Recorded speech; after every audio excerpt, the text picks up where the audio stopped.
Yo. What up? Hi, M. Lord. Hi, Neo Vilbo. Stardust, Gabby, Matthias. What up, what up, what up, what up, what up?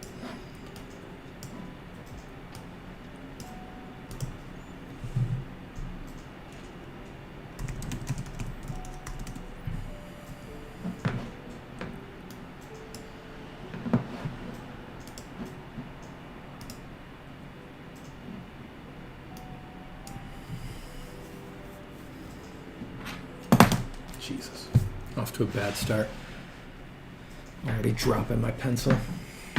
Like a total loser. How am I? I'm good. I'm good. I'm living. I'm surviving. I'm here. I'm drawing, so that's all you need to know, really, right? If someone's sitting down to draw, it's basically an exuberant expression of the fact that everything's going quite fine for them in life. So if anyone's got any positions to that otherwise, I can't roll with them, you know?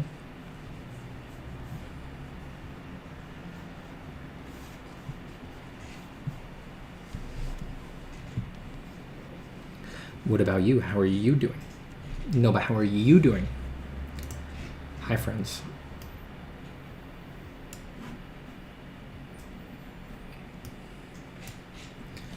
Eric Draw says, hi, I'm new to your channel. I'm not sure if I like you yet. LOL, JK, great art brother. Thank you. Hey, no worries, man. That's fine. I'm not sure if I like you yet either. So let's say that we're both on probation right now. I'll say this. You're definitely not off to a good start. You could still impress me, but right now, leaning a little bit towards me not liking you. But that could change anytime. You know, I got a lot of faith in you.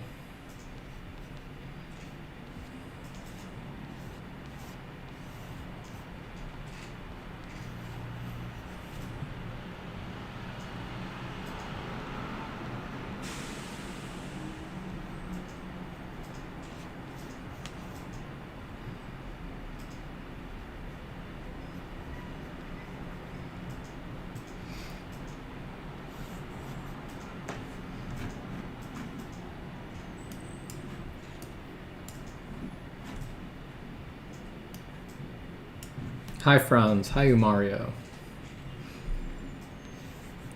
What up, what up, what up?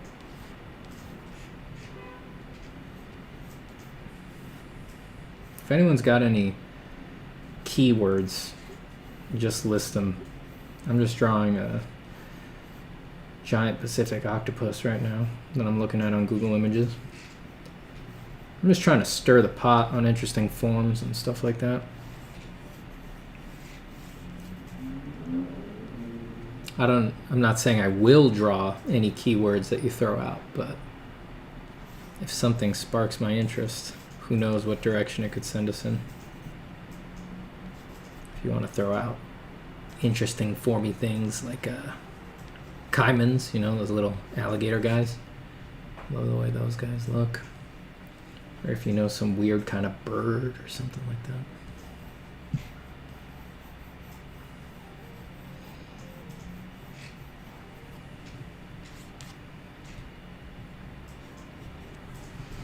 At the very least, once people start throwing out words, sometimes that makes me go the other way. I'm like, well, now that people are telling me what to draw, I feel like drawing whatever I want, and that's useful too.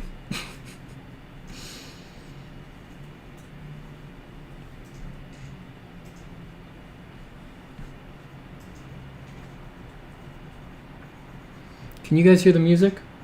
Is it there?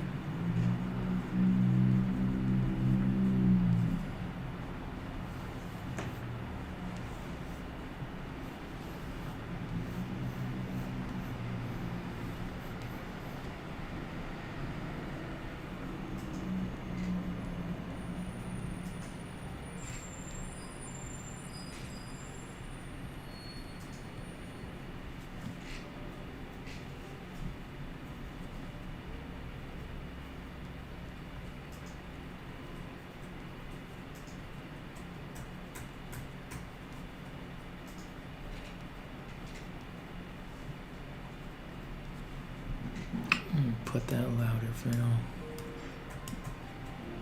That should do something.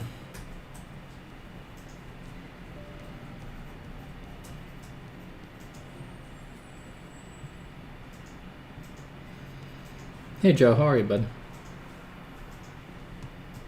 How are you, old friend?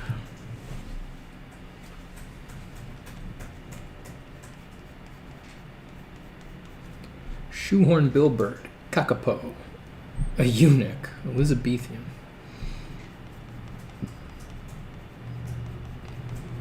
An Elizabethan eunuch shoehorn billbird. Now that's a drawing. Whoever wants to draw that, go right ahead. Be sure to emphasize that the bird is a eunuch.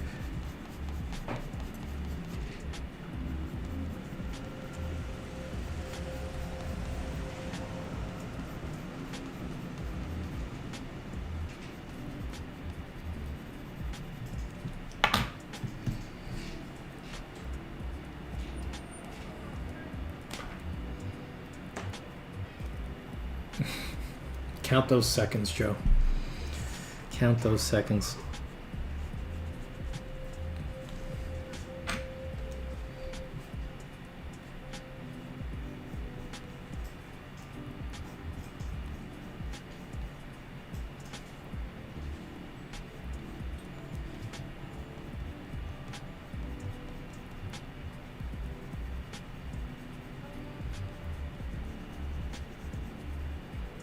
Count those seconds and enjoy the chill vibes of the Steven Zapata art stream, which oscillates between relaxed and encouraging and laid back, and me bullying my audience and having extreme outbursts. We try to cover the full spectrum here.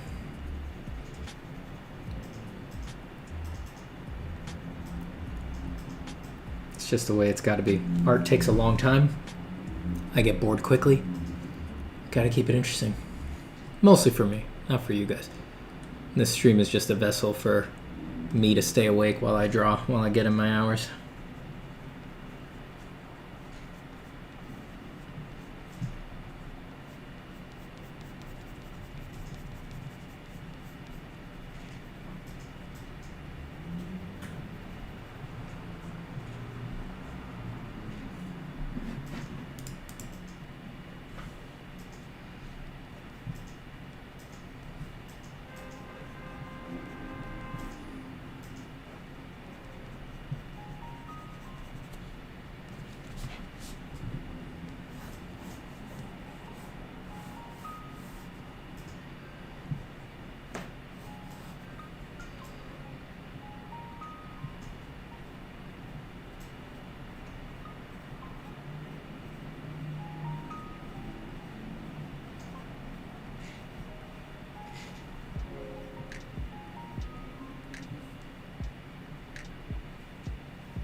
Aloha from the Netherlands. I like that. I like that a lot.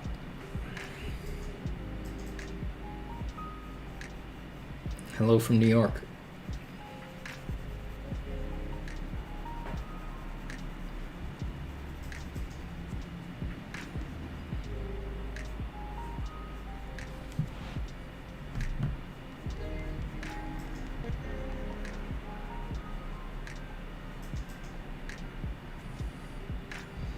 Thank you, Saint Sky Sea.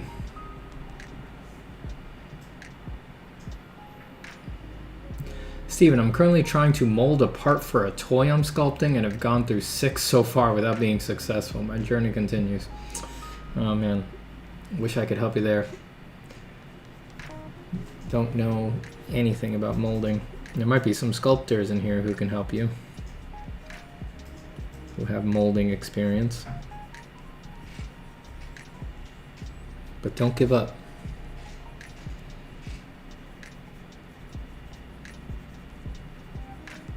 that part of sculpture and making things is an art form all on its own, from what I can tell. Mold making is its own distinct craft.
Why is all my settings on my camera off? I got everything set to the wrong dang thing. Hope you guys can see well enough. Please respond.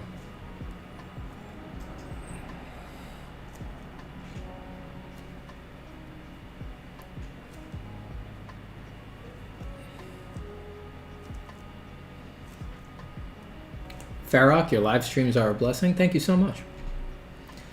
Honestly, the least I can do. As far as blessings go, very easy blessing to bestow. This boon I am happy to provide for you.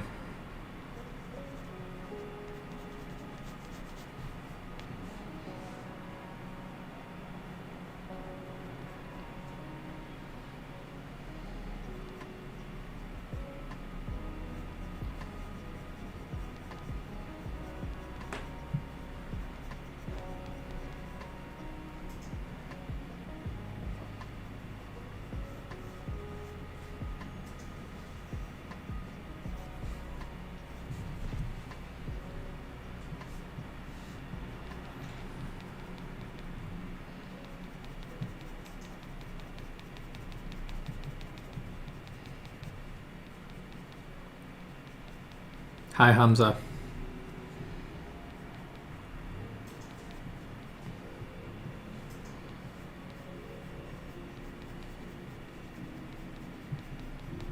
Happy Wednesday, everybody. Wednesday is the best day to draw, you know. That's when the anti-drawing goblins are asleep. They sleep on Wednesdays.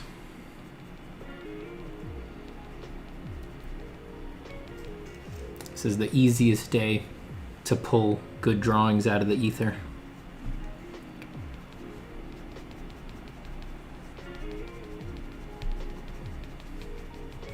Man, who even needs this photo that I'm looking at, man? It's doing nothing but holding me back. Get this thing out of my way. Now I'm gonna just make stuff up. It always looks better when I make it up anyway.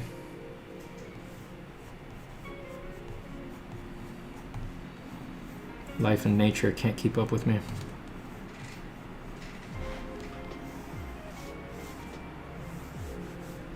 It's like, who's to say I can't come up with something better than nature? I'm a part of nature. I'm at least nature. I'm nature plus reason. Good luck, nature. When you put it that way, who do you think's gonna win?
Rick Jew says, Steven, what was the hardest drawing that you have drawn? The hardest.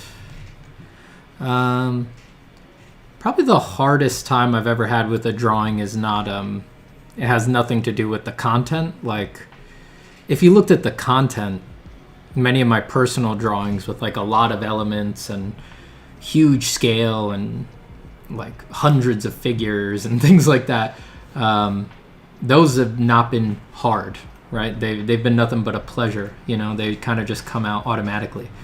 The hardest drawings that I've done are, if I had to think of them, they'd just be stuff that I did for clients or for work where I just wasn't connected. I was getting distracted. I would rather be out to lunch, and just every moment sitting down at them was a hard-fought moment. Every second that I could actually work on the drawing was dragged out of my willpower. Those are probably the hardest ones, but you probably wouldn't think that looking at the drawings. They're just like boring stuff that doesn't look difficult to do, but it's just difficult because it's uninteresting, you know, just something that needed to get done for a job.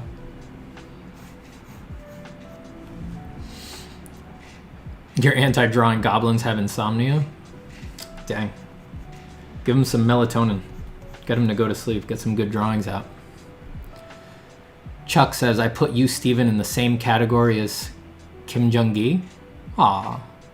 What a nice thing to say for Kim. Favorite animal right there? Yeah, octopuses are dope. I love them. They're like just alien enough.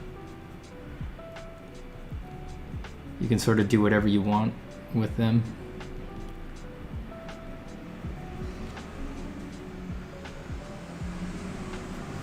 And they'll still read like an octopus. Totally flexible. Let's put some bubbles so that it's clear it's underwater.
Steven, why don't you roast your followers' art? I know it's cliche, but I would like to see you do it.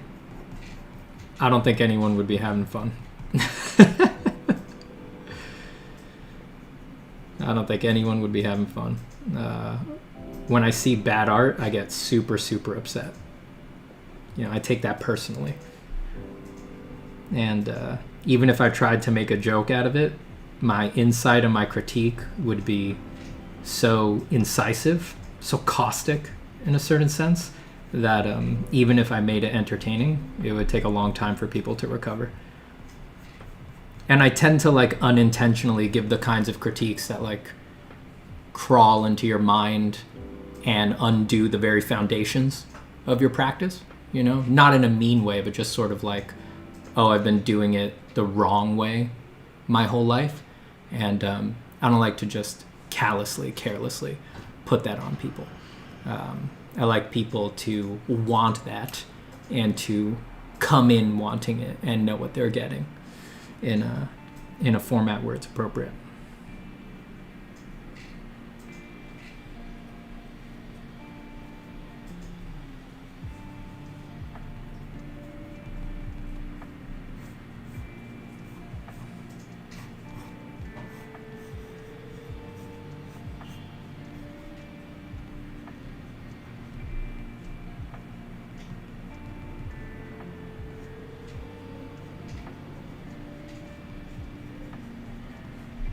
Yeah, there's no version of me that's like gently roasting people's art. It's like I'm putting your art in an air fryer. It's in the broiler, dude. It's getting cooked in 50 seconds flat. It's gonna be pan seared.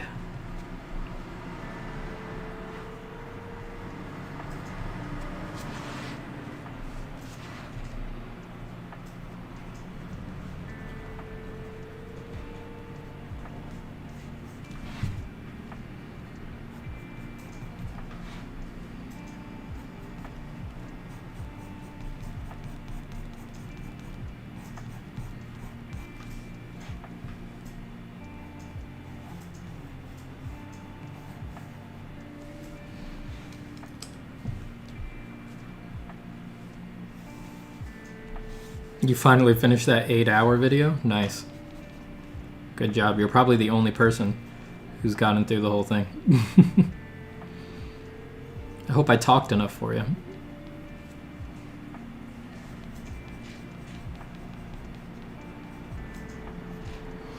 What determines bad art? There's no definition, but I know it when I see it.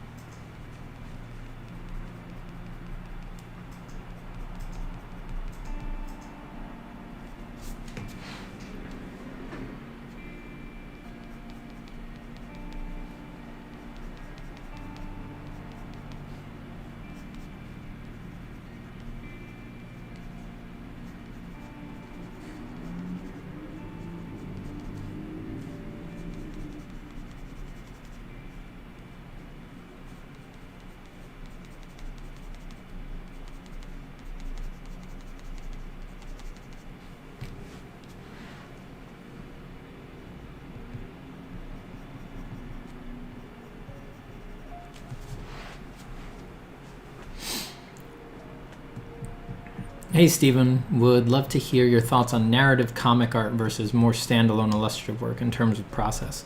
I can't speak to comics. I've never really done comics, not in any serious way. Yeah, I'll refrain from talking about that because I don't want to talk nonsense just from a place of no experience.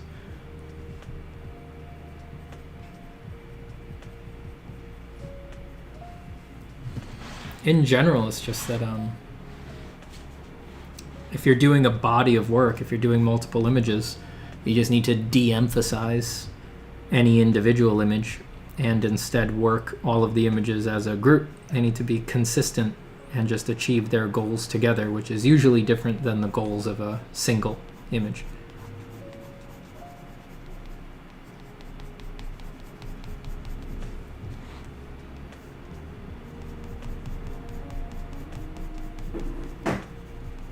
But I haven't really done any sequential work that's like about a beautiful finished product. Like I've done a lot of storyboarding, a lot of doing keyframes to explain projects. I've done pitch decks for movies and narrative pieces where you sort of tell the story of the movie in art, you know, like 20-ish pictures or something like that. And yeah, just it's not really, the art doesn't usually come out super great. You know, you just don't have the time to do that. You gotta it's about telling the story first and achieving the group goals of all the images.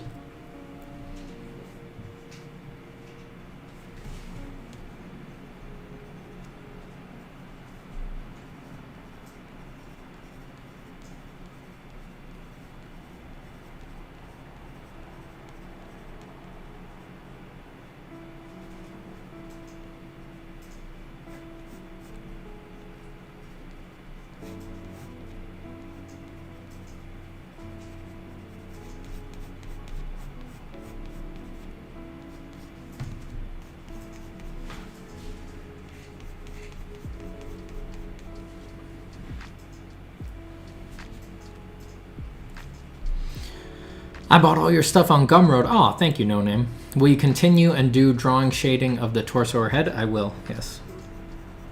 Those will come All of my video energy right now is going into my Principles of Design course, but either when I'm done with that or when that course enters a protracted long production period, I will be doing the torso and the head.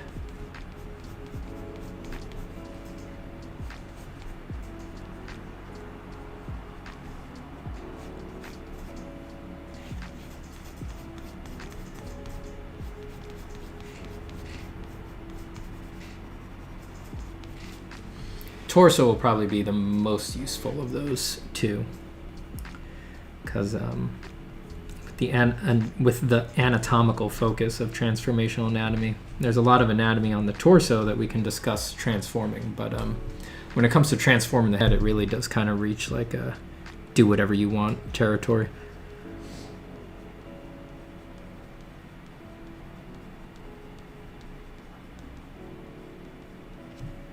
Because already the nature of a human face, human head, is so dominated by stuff that we traditionally don't consider when we discuss anatomy. Like traditionally when we discuss anatomy, we think about muscles, but the human face is really so little about the muscles. The muscles don't really tell you anything about what the face looks like. It's all about sagging skin, aging, cartilage, fat pads.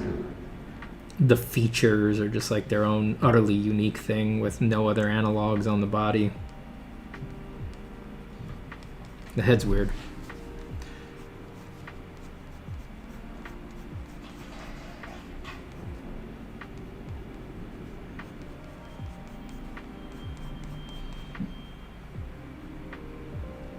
There's not even like a proper canon of proportions for the head, because in reality everybody looks completely different. Like people look freakish, you know, people look like cartoon characters if you actually look at what people look like in the real world instead of just all the stupid models on Pinterest and Instagram.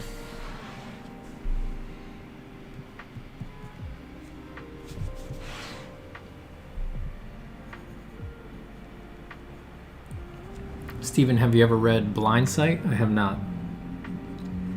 Is that about the neurological phenomena of blind sight?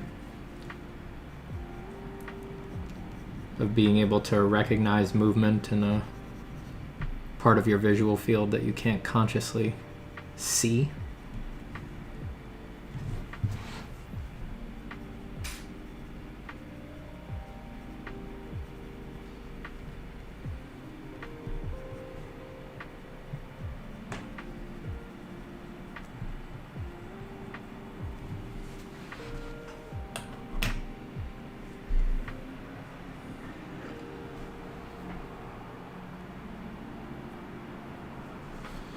Does drawing while streaming interrupt your flow state? I don't know. I try not to think about it.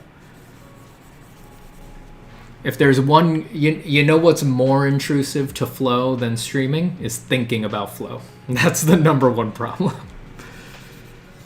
Like, just draw.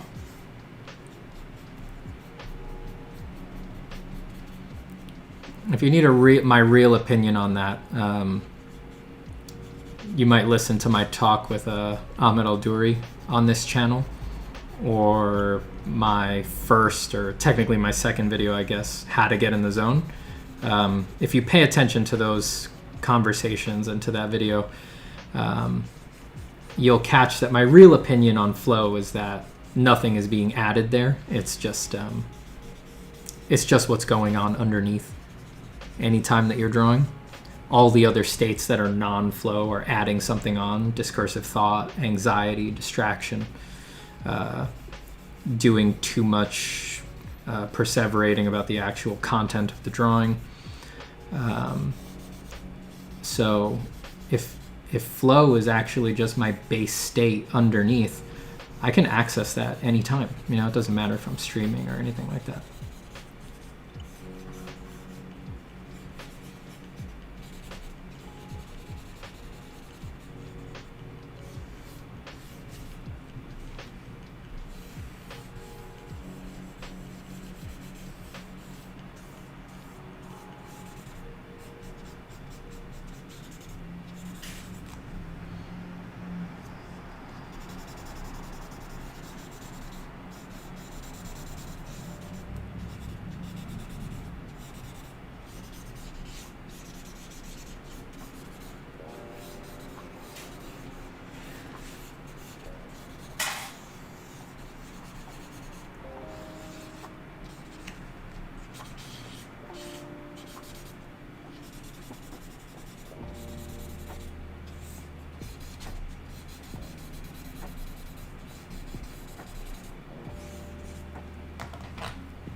Good one, Joe. Real funny. You're a funny guy. You've always made me laugh. That's why you've always been one of my best friends. Everything you say is just... I'm tearing up with laughter. Just roiling guffaws ripping through my body at everything that you say. I'm addicted. I keep coming back, obviously. That's why. You just bring me so much unadulterated joy.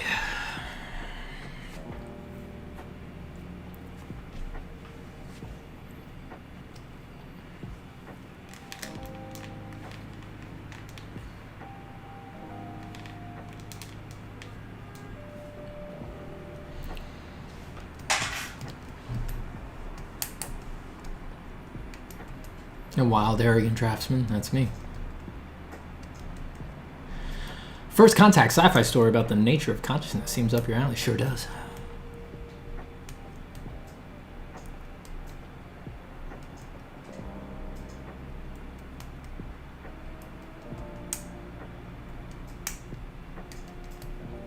Is that Cthulhu? No. But I see why you would think that, seeing as how Cthulhu is an octopus. Or squiddy. Or dragon. Or scaly rind.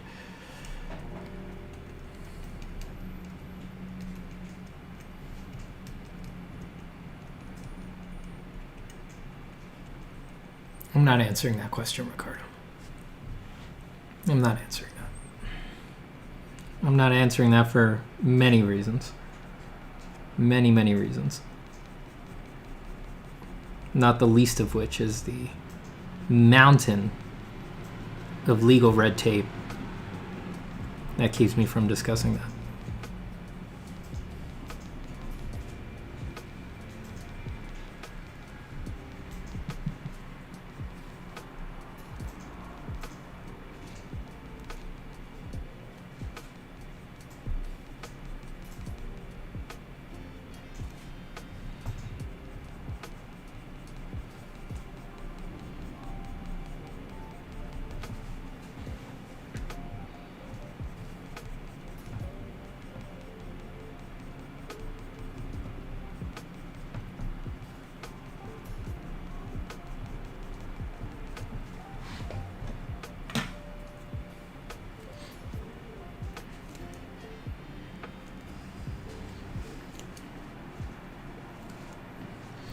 Love when Steven just shakes a pencil at a picture and it magically appears. If only.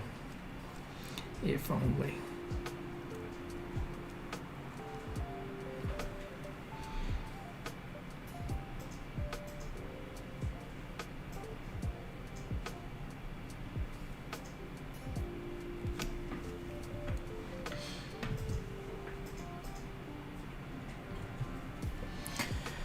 How's Pandemonium going? I haven't worked on it in a while.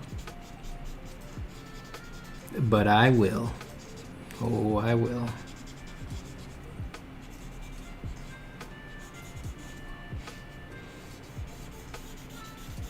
I always come back to Paradise Lost, one way or the other. What do you think about drawing with markers or colored ink? I love markers. I think markers are great.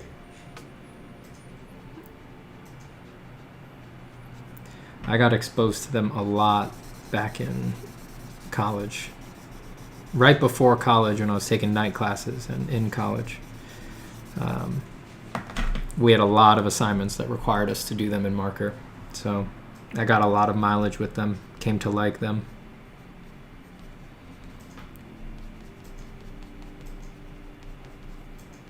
They're a great traditional tool, and they're simpler than a lot of the other traditional tools. So that makes them especially good to learn. They're very consistent, you know? They're less chaotic than a lot of other options like paint, things like that. They give you the same results over and over and over again. Give you the same strokes over and over again. You're using colors.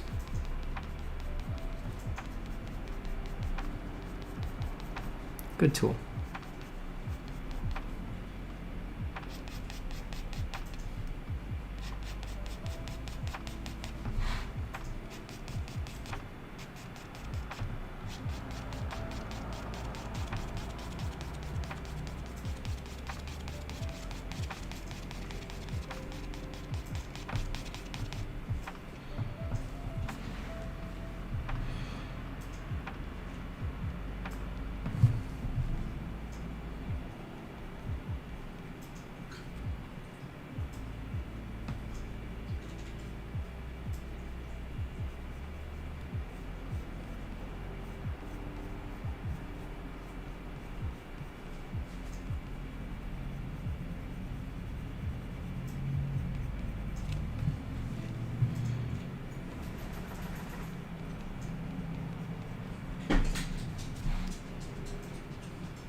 What is it, Pupper? What is it? Yes, stretch so good. Yes, that's a good girl. How you doing? How you doing? Yeah, you're a good little girl. That's right. That's right. You're just a little pup. You're just a little dog. How come nobody understands? How come everybody thinks you're so grown up, so responsible, you're not, you're just a little pup? You're just a little pup. You're a good girl.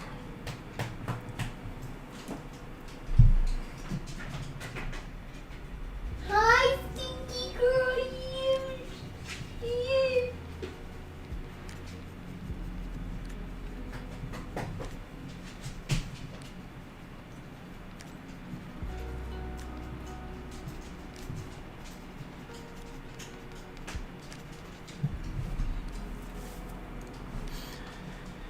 Thank you, Gurjot. What are your thoughts on Alan Williams' art? I love him. Big inspiration.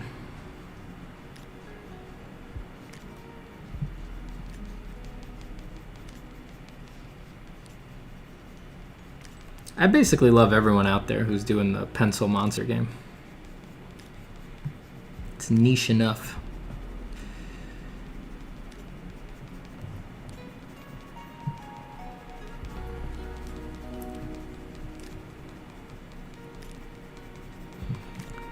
Yo, this song is one of the smoothest jams ever.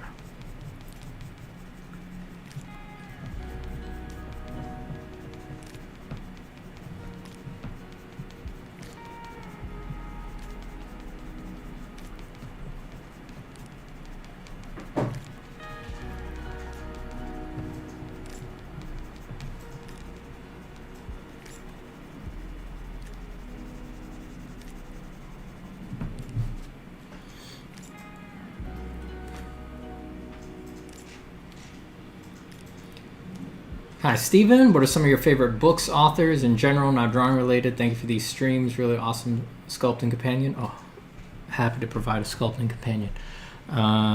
Favorite books / authors. Let's see. What have I read lately? I often recommend Alistair Reynolds on here. I like Brandon Sanderson. Those are Alistair Reynolds is sci-fi. Brandon Sanderson is fantasy. Like Patrick Rothfuss, that's King Killer Chronicles on Name of the Wind and Wise Man's Fear.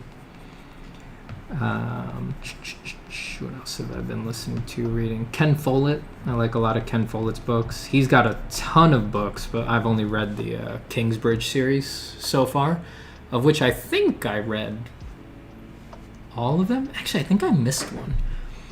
I think there's 4, and I think I read 3, but they're like quasi standalones, so it's really easy to. It's not like you're missing continuity or anything there.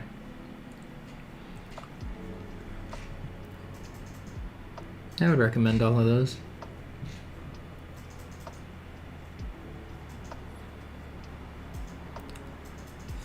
I don't know.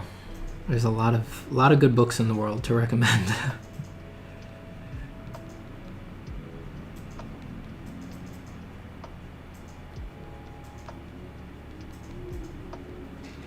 Paradise Lost is still, word for word, the most beautiful thing I've ever read. I personally have not liked anything more. Again, word for word. There's better plots, there's better themes, there's more relevant works, that's for sure. But, like I said, word for word, nothing reads as beautifully sentence to sentence as Paradise Lost, for my money.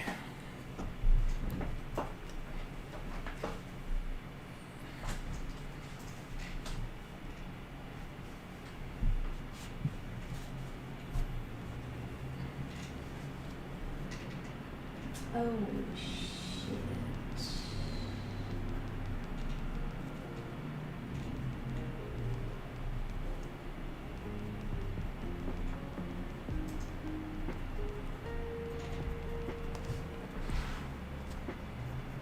What other books? I forget to recommend Song of Ice and Fire, Game of Thrones, because it's been so long since I sort of read them. But I love those books. Like most people, I loved the TV show before it tanked out. But my God, the books are good.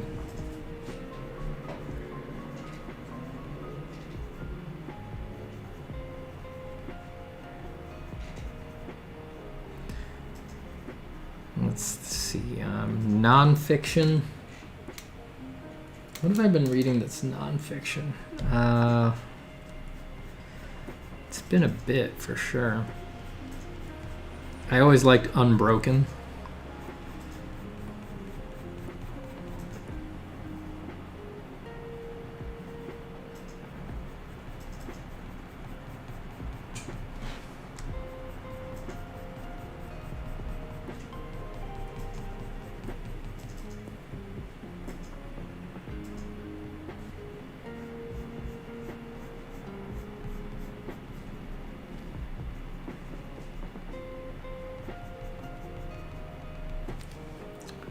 I plan on giving Dresden Files a try soon. That's not a recommendation because I haven't read any of Dresden Files, but that's on my to-do list.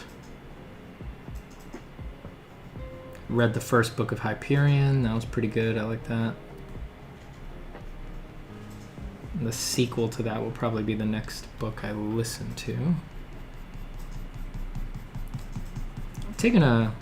I always go in ups and downs though. I go through periods where all I do is listen to music, and then I'll go through a period where all I'll do is listen to podcasts, and then I'll go through a period where all I'll do is listen to audiobooks.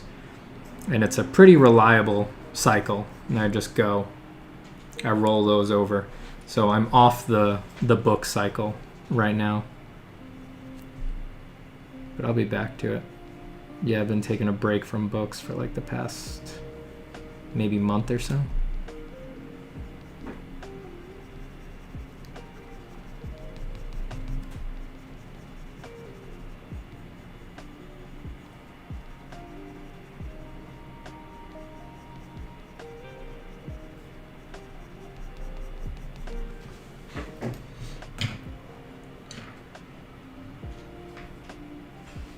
Sharpening.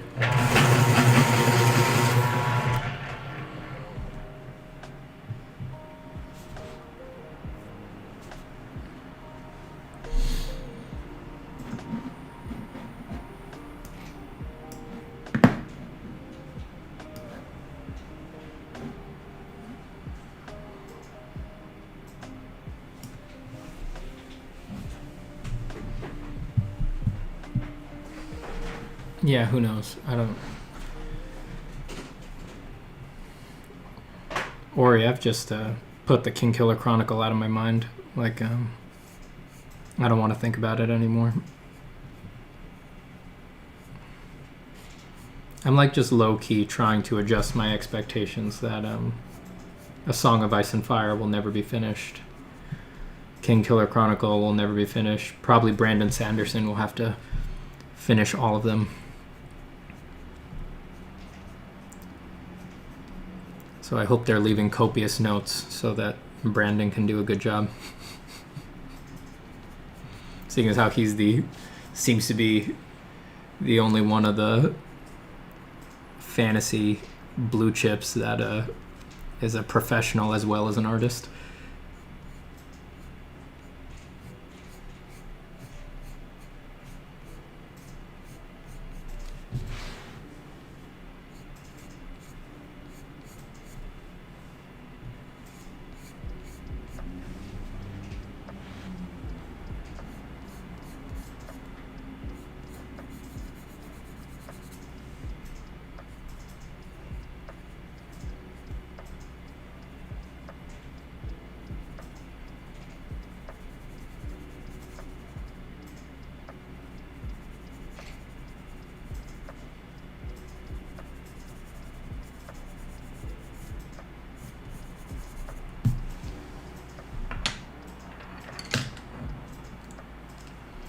Thanks, Boomy.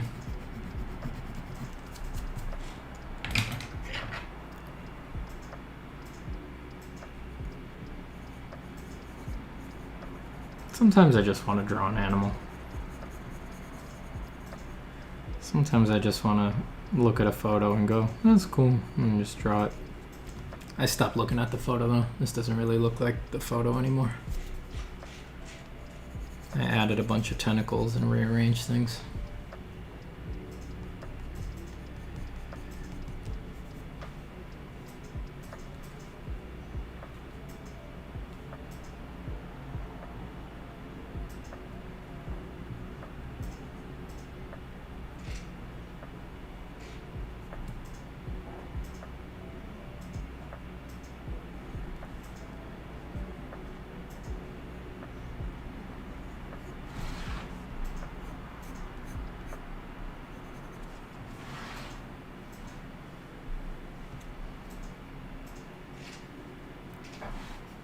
Yeah, I've checked out Brandon's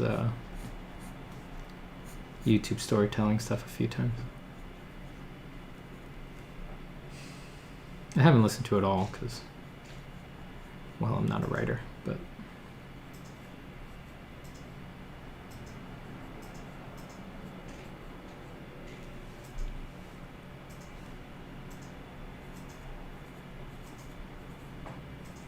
I would definitely listen to it all if I started writing a comic book or something like that.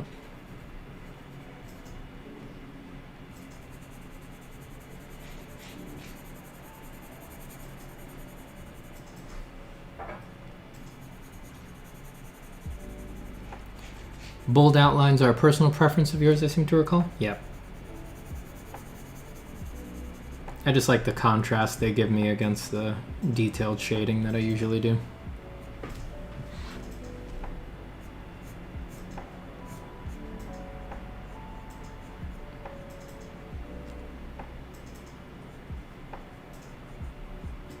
Jonathan R with 20 MX. I don't know what MX is, but I greatly appreciate it. I don't know if you just bought me a house or a cup of coffee, but whatever it is, thank you. Either thank you for this delicious coffee or portion of a coffee, or thank you for my new home, for my wife and my dog to live in.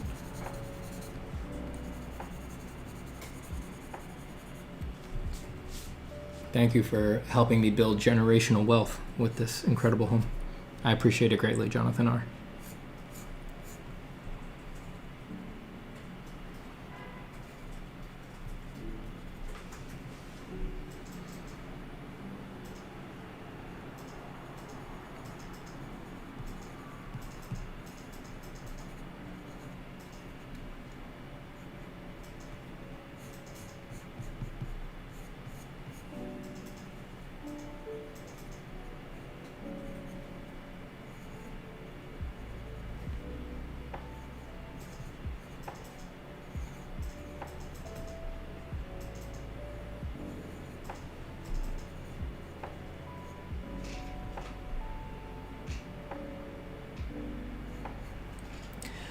Any kind words for someone who has to work and can't draw as much as they want to? Kind words? I mean, take as much kindness as you would like. Like, no one's holding a sword over your head.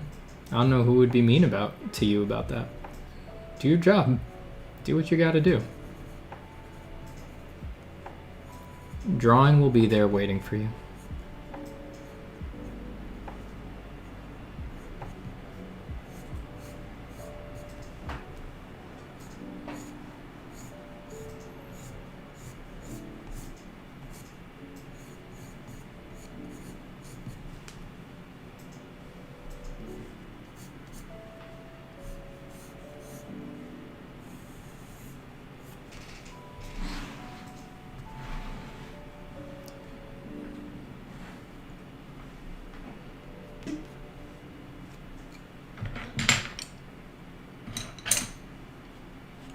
Gonna sharpen a few of these in one go.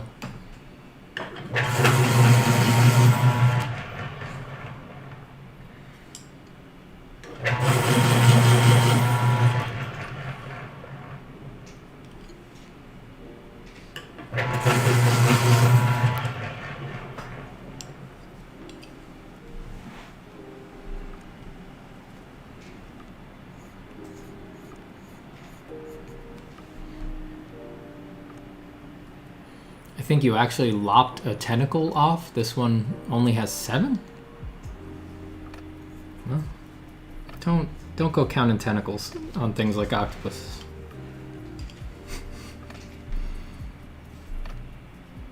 I bet if you did a different count, it could look like it had 9 or 10.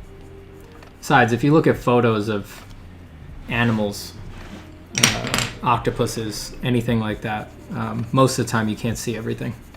Makes it look more realistic if you don't get caught up with like your touchy feeling of like what you know is there.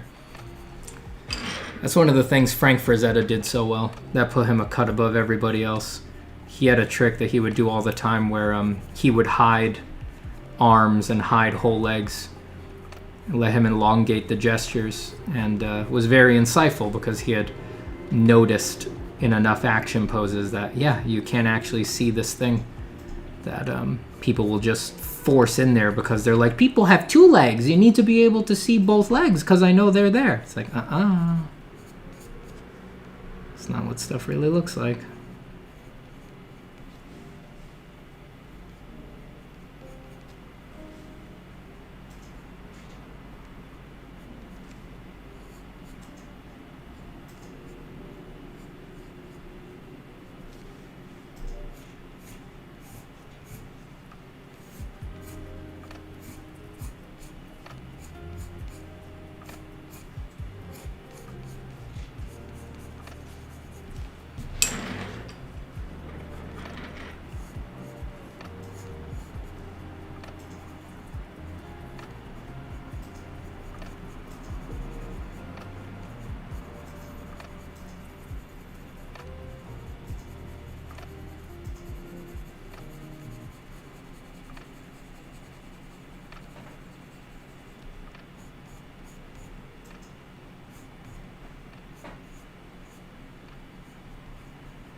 Oh, thank God.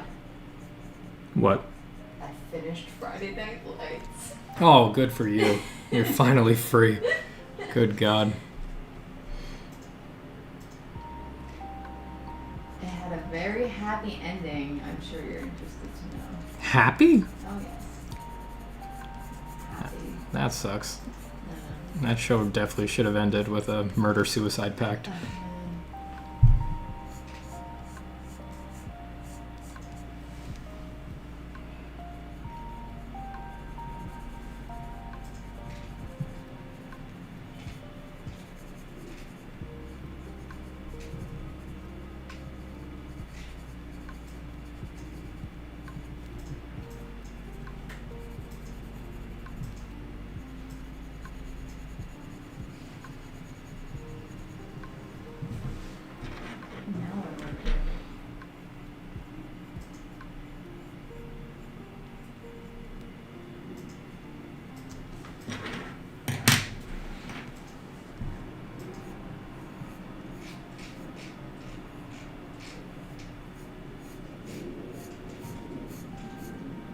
Did you say now what do I do? Yeah. I don't know. Try not to start another terrible show with 8 seasons. You're only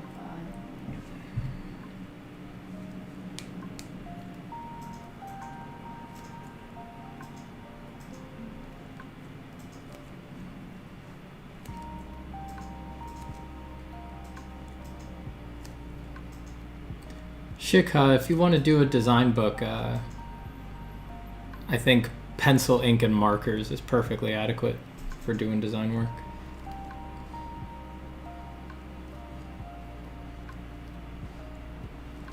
Neckerval, these are Faber-Castell Polychromos Black colored pencils.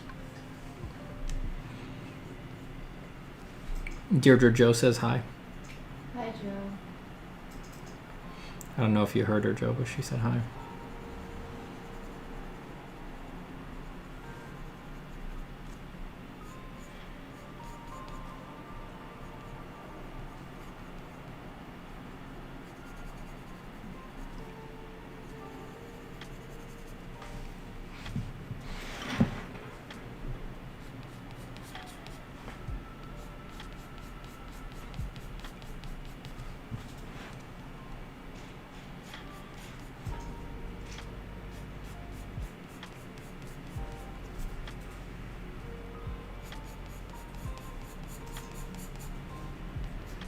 Hi everyone, I will wait for the bathroom while watching the stream. Wow, the modern era.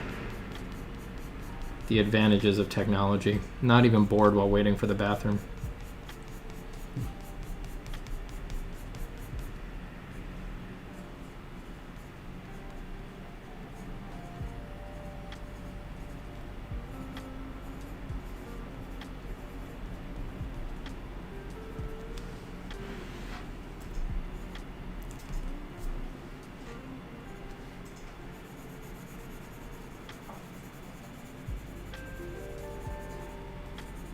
Never bored. Always streaming, always listening to podcasts. I'm taking a break from that. I uninstalled my podcatcher on my phone. Been listening to too many podcasts. It's just become habitual instead of useful.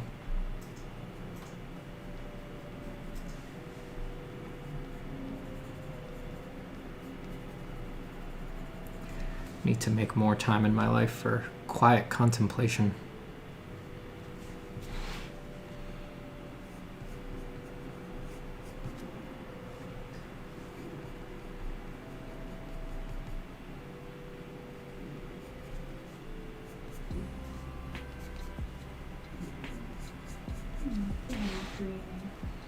She's just a little pup. I hope she's having happy dreams. I hope she's dreaming of ripping squirrels apart, just flinging their little limbs left and right, feeling their warm blood gush between her teeth. Go on, you little fanny girl, go get him.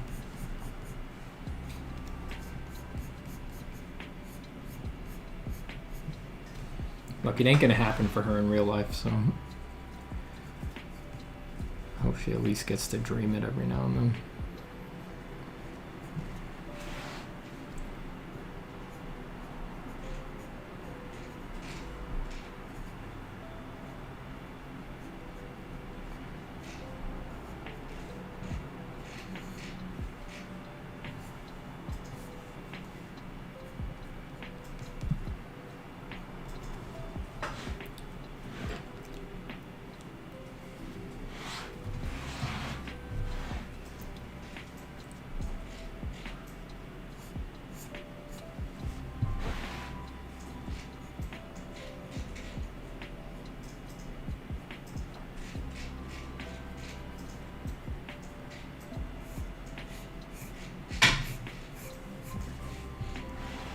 Been watching too much art stuff. It's like watching too many videos of cake being made and eating. Can't make it or eat it. Yeah, that stuff can get really out of control. You gotta kind of... There's definitely some sort of mirror neuron thing going on where it's like it feels like you're doing the thing when you're not doing the thing. Sometimes you just gotta take a break from that so that you build up this horrible hunger for beautiful art and for the making of art. And then because none is forthcoming, you're like, fine, I'll do it myself.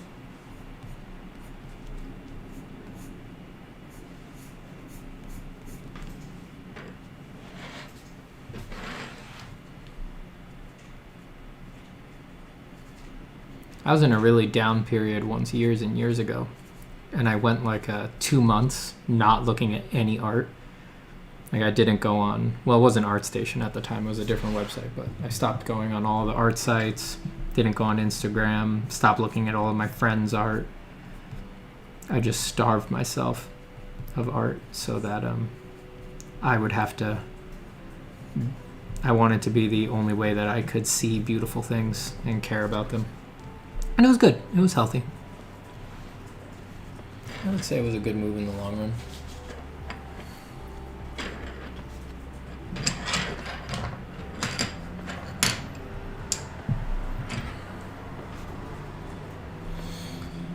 Time for the most important part.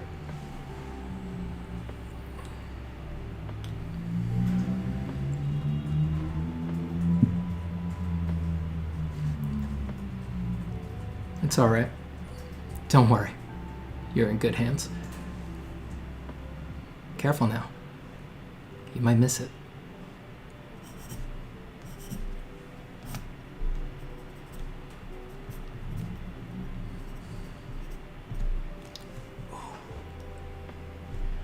That's nice.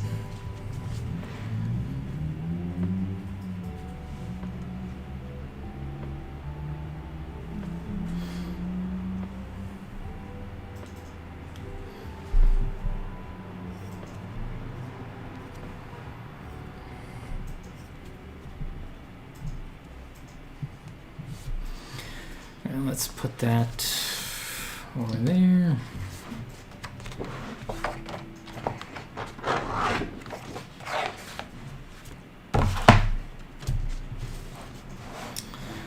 Now what do I want to draw? Maybe now I'll do like a squid warrior. I can look at this drawing as reference for some of the shapes. I just get so bored drawing real stuff and things from photos. Just do a little beastie.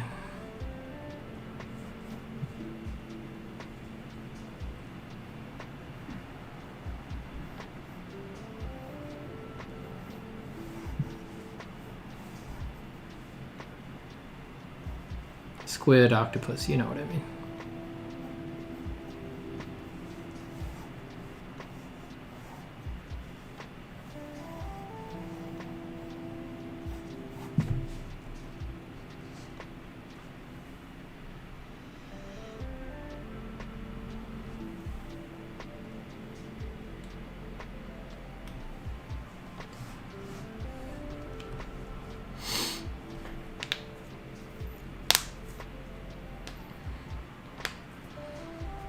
Should bring Med to one of these streams sometimes. He's been on here. If you go looking for them, there's one that says featuring Ahmed Al-Duri.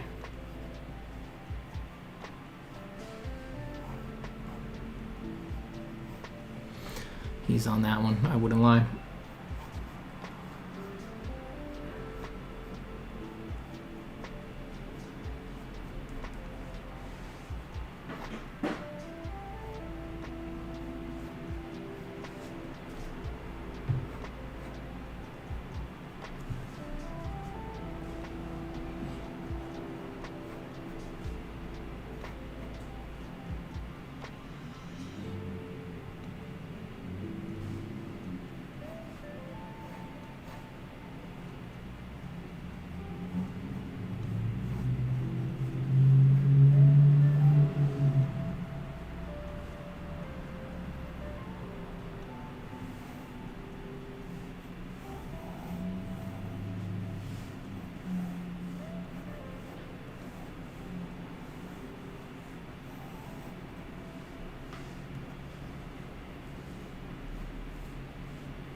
How do you feel today?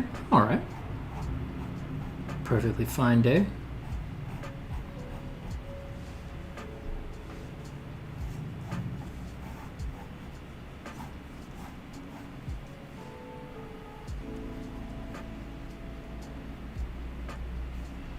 Any day is a good day where we get to draw.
need to decide what kind of warrior I want this to be.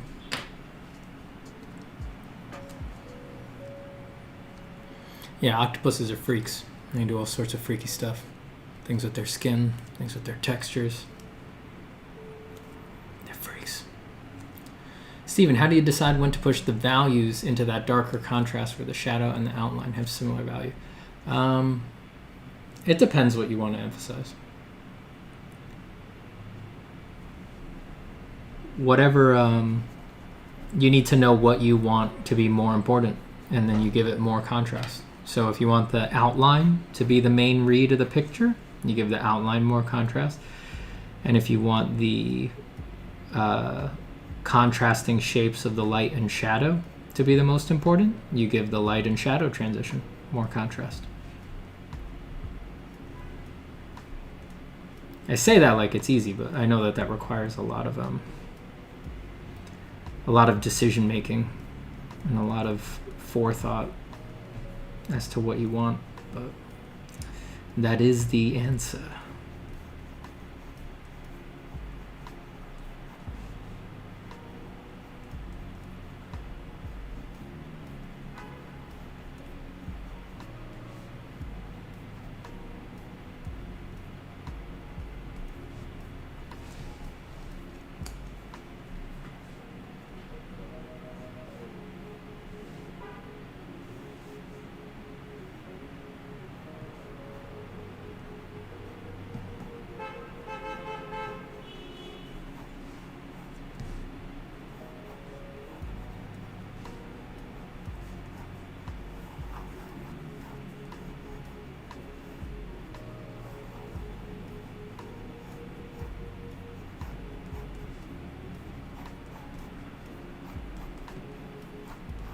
Giving him a beachcomb buckler, maybe.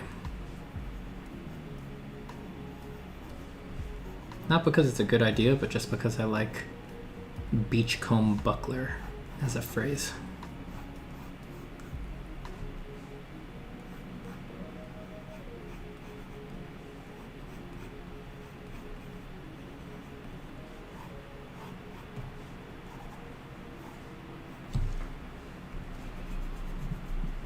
Show a hand here.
I drew this too big. I needed more paper for this.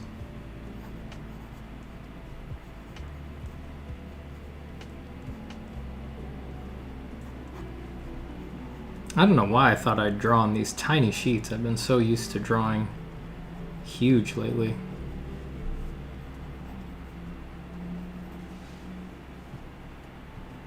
I should have known I wound up cramped if I did a design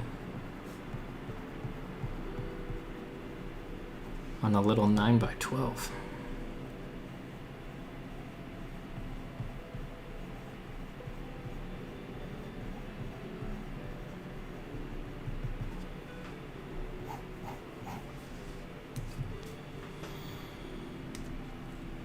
Vax says, when you were still grasping the concepts of light and form, were you able to immediately get it right, or did your understanding of it slowly grow over time? Definitely slowly over time.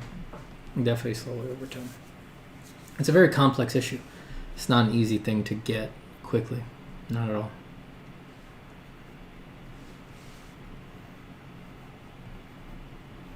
Take your time with it.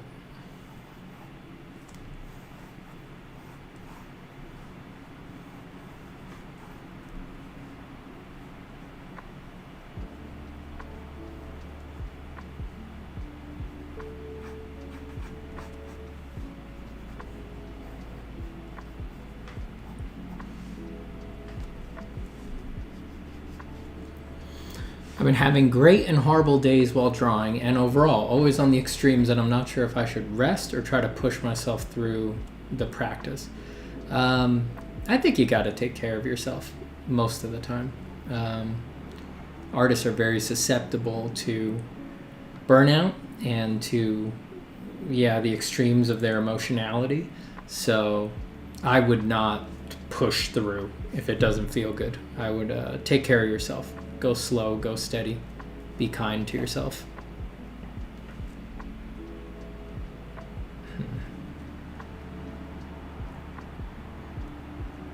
Sorry, I'm just looking at my stream feed.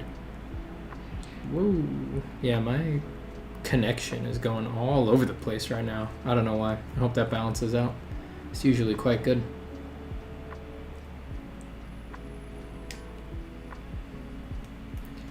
What is good paper? I got some popper paper? Just anything, I don't know. Just pay for premium stuff. I like Strathmore.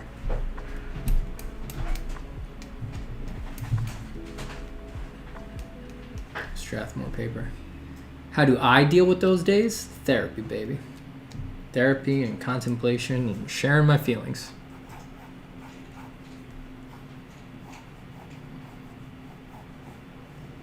Everybody needs different stuff, you know. Just do whatever works for you.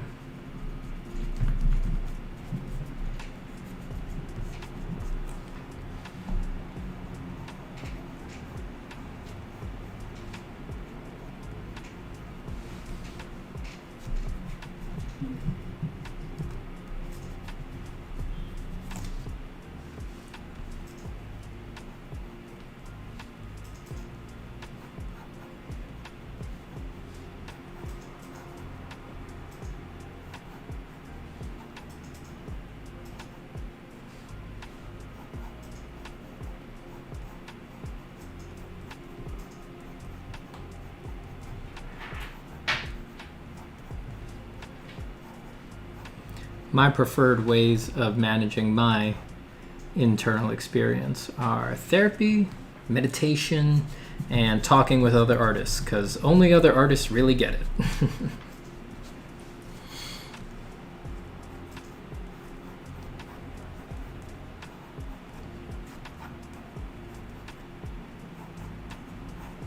Between those three things, I usually feel fine these days.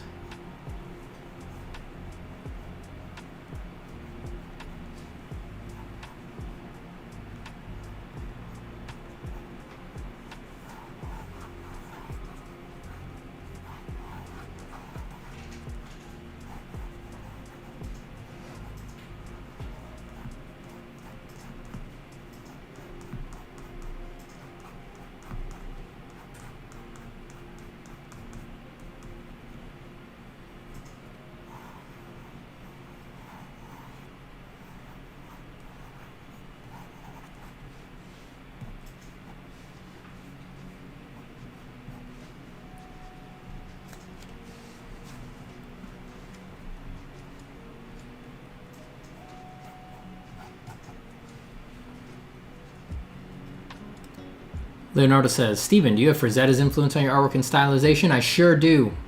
Hi, Magda. How's it going? Need an octopus with human hands on the end of each tentacle? Haha, good luck. That sounds like a lot to draw. Do you try to have enjoyment, Arctic Monkey? That should go first. I think that's good advice. It drops frames for you, too? Yeah, I don't know. It seems to be balancing out, but yeah, something's unusually unsteady about my internet today. Maybe do I have something open? Close a couple things. That might be using internet, updating. I don't freaking know.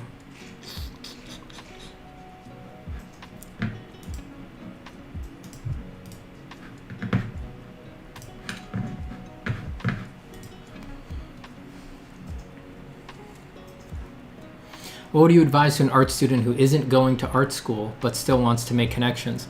I think Stacks underneath was talking to you. Yeah, use Discord. Just do whatever it takes to make some friends. Take classes, you know, cheap classes. That almost anything's going to be cheaper than art school. But take classes, get on Discords, go to meetups, go to events. At this point, it's, especially if you want to go into the industries, it is not optional. It's just, you could be the best person in the world probably. And if you don't make connections, you'll get a few gigs here and there, but it'll be almost impossible to have a career.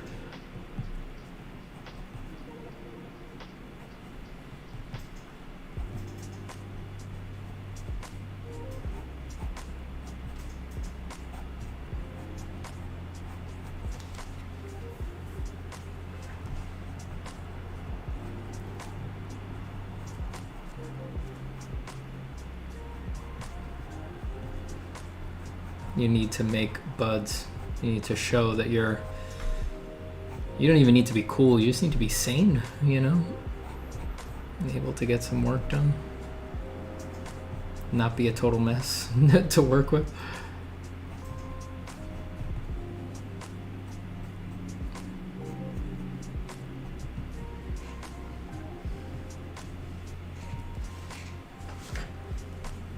But yeah, if you want to go in the industries, you need friends.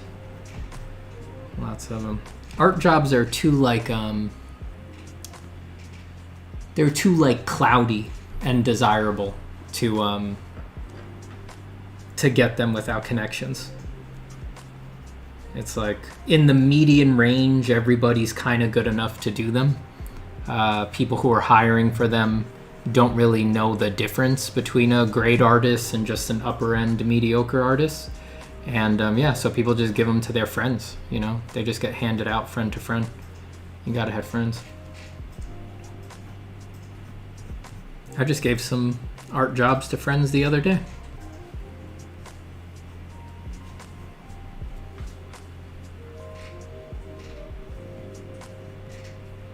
It's like, yeah, I gave them to people who are capable, but I know lots of capable people, and if you really ask me, I could go on ArtStation or Instagram and I can evaluate what's going on with people, and I could see, even though I've never talked to this person, I can see they're really good, and just from how they post and stuff like that, I know that they would take the work. Like, they don't have a job right now and they're probably doing freelance, but did I give it to them?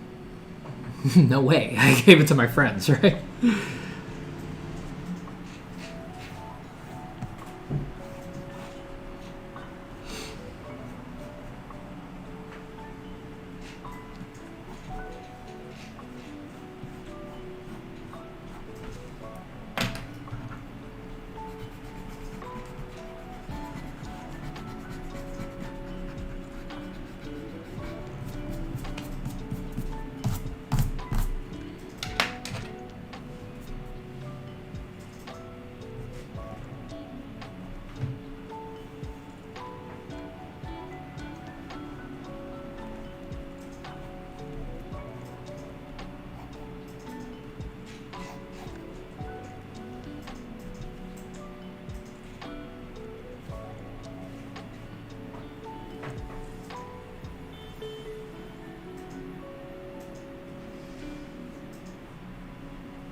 What do you think about the actual industry giants that are using photo bashing and 3D assets to make art? I mean, it's not what I like to do, and that's why I've stepped away from those parts of the industry for the most part. But I mean, that's just market forces, baby. That's just what you need to do to finish projects on time in those sectors, you know? Bless you. Thank you.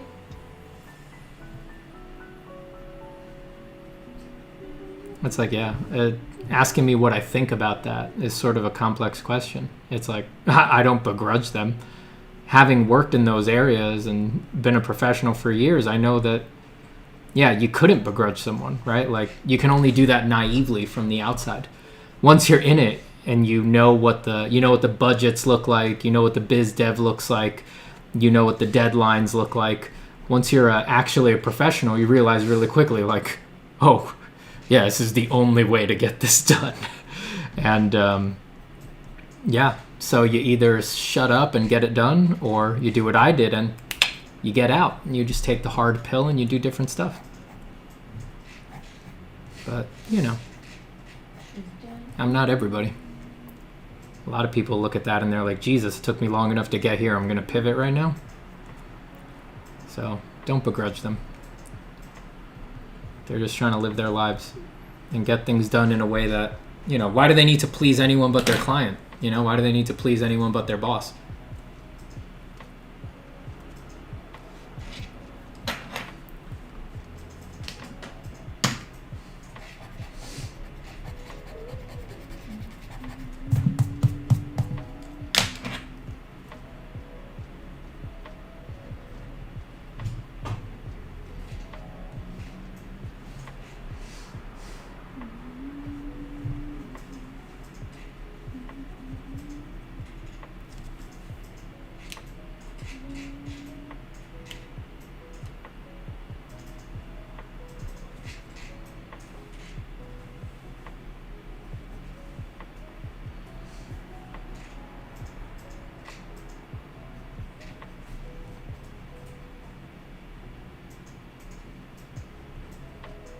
Hey, Sam.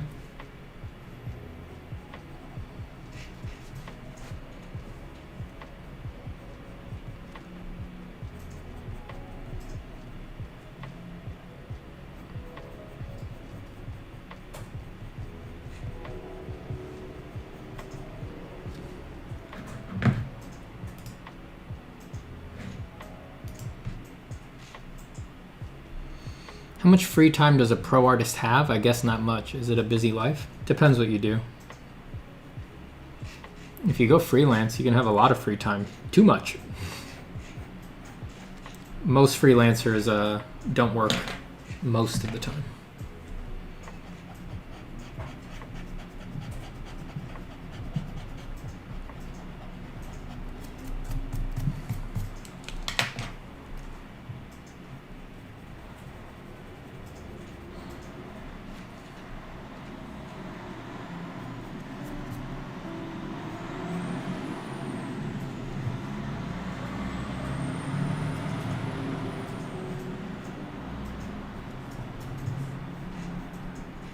If you work a studio position, on the other hand, yeah, you can wind up having very little in the way of free time.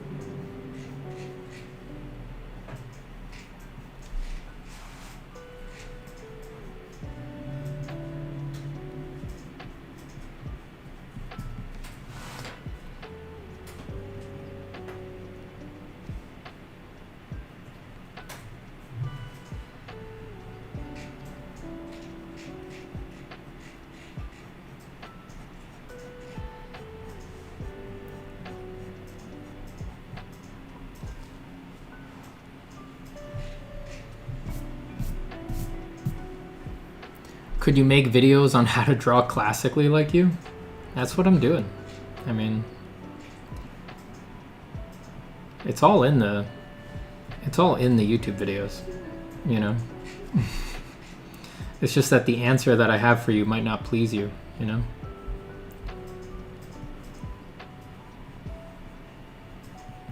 my videos are mostly about the mental war of drawing because that is the most important part, you know? I wouldn't say that I draw classically, but however you think I draw,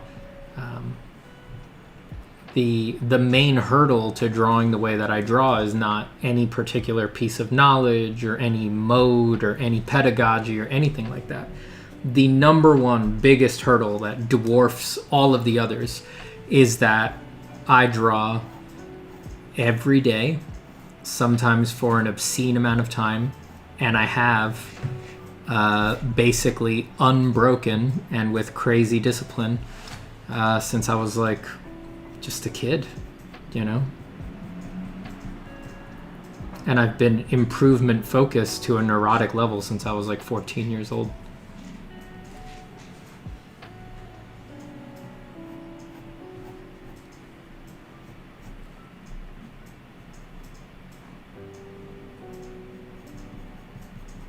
The technical stuff about how I draw, it's like there's nothing but a mountain of videos on my YouTube that just watch my hand, just watch what I do.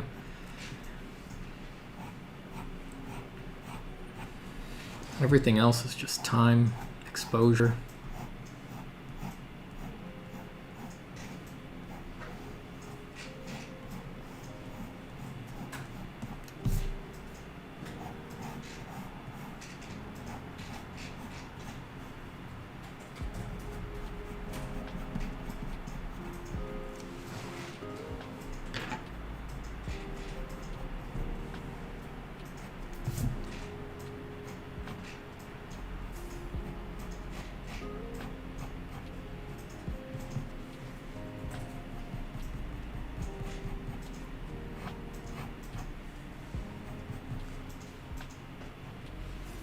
I've also been lucky enough to have good opportunities that have tested me and made me rise to higher levels.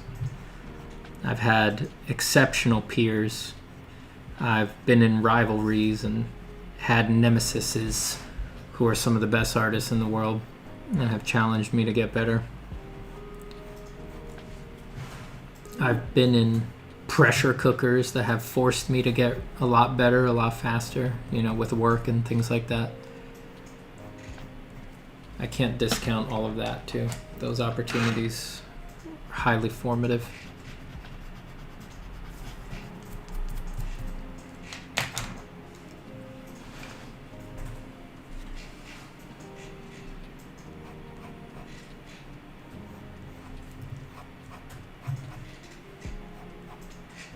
So here's a toast to my enemies. It took everything that I have to defeat them. And from their ashes come all my glories.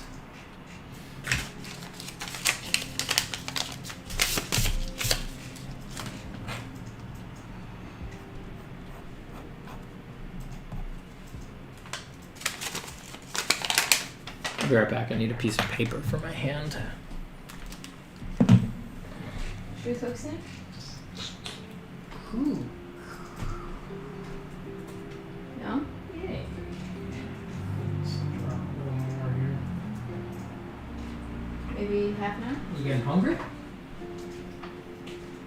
I understand. I understand. See what you're getting at.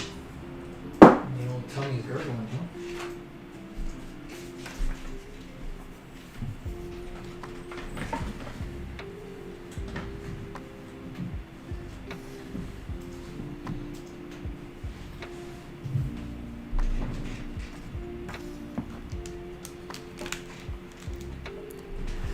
Aaron says, any tips on overcoming perfectionism? The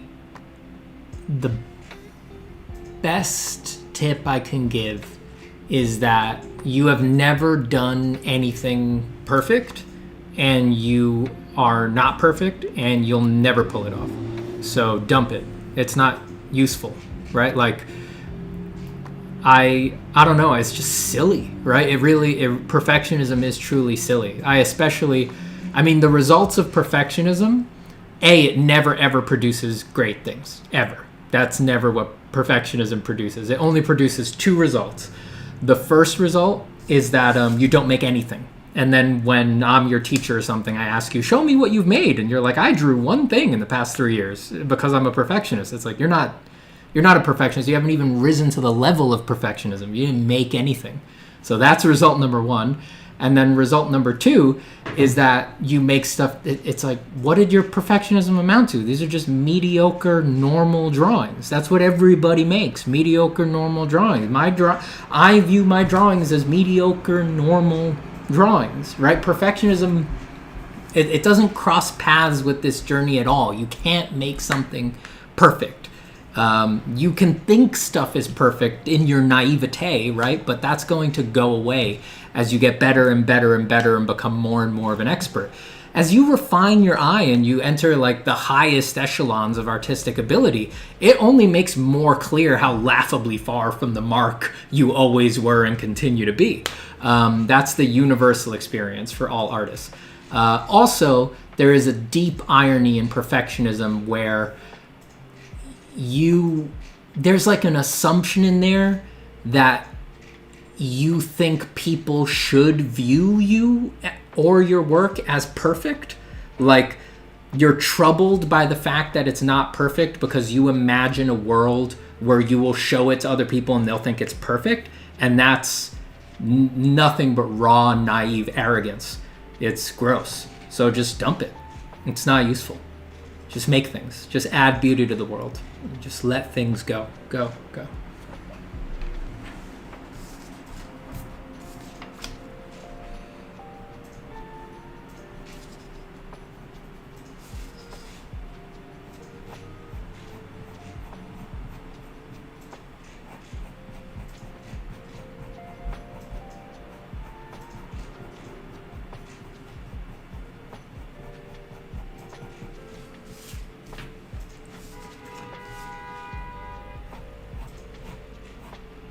Sorry if that sounded mean or anything like that, but that's really just my honest opinion on perfectionism. I mean, I can't think of a time, like, anyone who tells me, like, oh yeah, I'm a perfectionist, it's like, all right, show me something perfect you made, Mr. Perfectionist. Let's see it. Never anything there.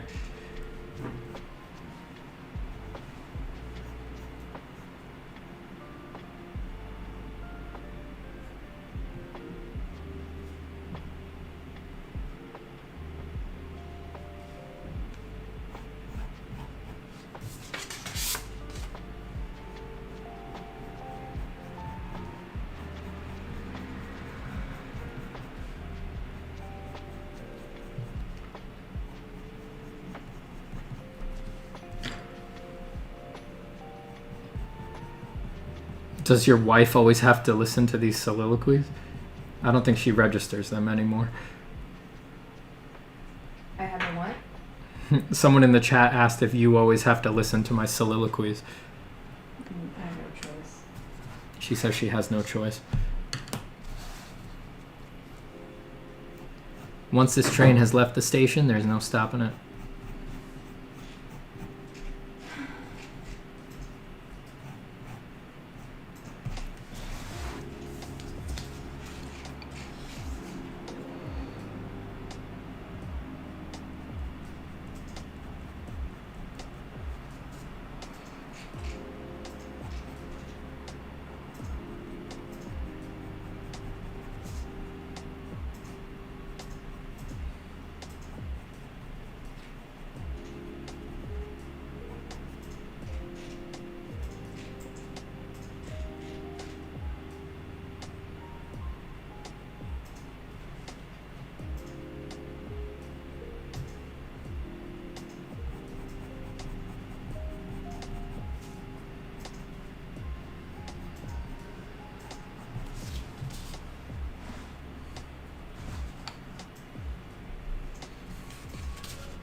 What's weirdly common in every stream is Steven's wisdom and someone asking Steven if he read Berserk. Yeah. You know how some people have like an FAQ on their stream page? My FAQ would only be question, have you read Berserk? Answer, yes, some of it. I'm going to have to just let... I hereby deputize everyone who's in this stream often to feel free to answer people when they ask me if I've read Berserk.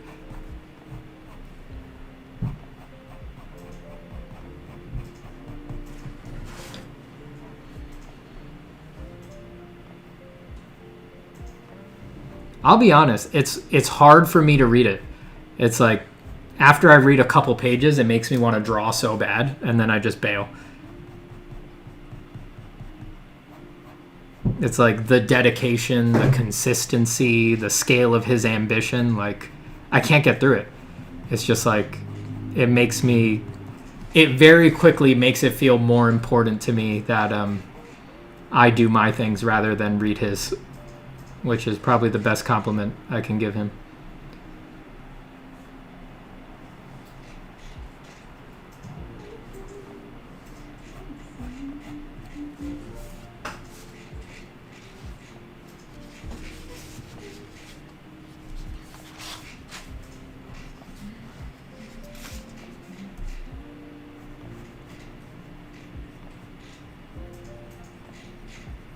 The answer is it's your favorite manga? No? Well, technically it is, but that's because it's the only one I've read. According to people's general reviews, I'm sure it would remain my favorite.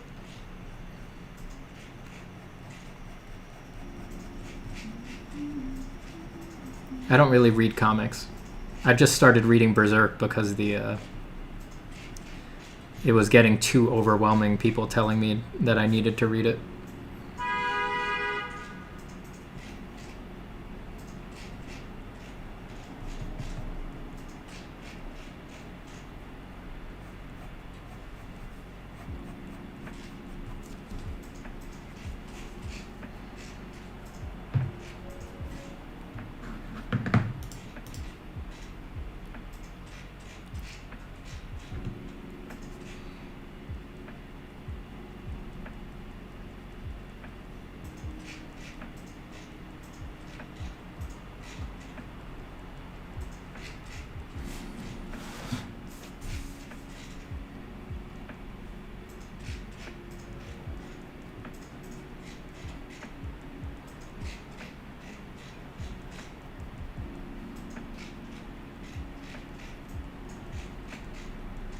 Gooch Canoe, don't you dare imply that the line weight on the right isn't sexy. Don't you dare step to me with that. Do you think that I'm blind? Do you think that I'm confused about the quality that I'm putting down right now? Come on. Come on. You only slander yourself with that ignorant filth.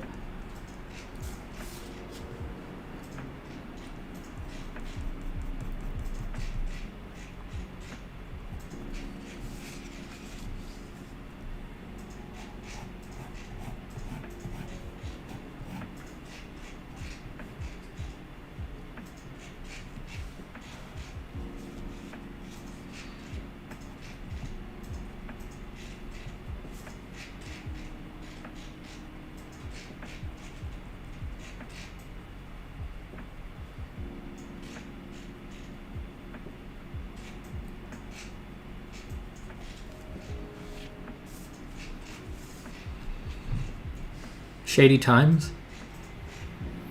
Allegedly. Let the record show. I'll leave it to the public record.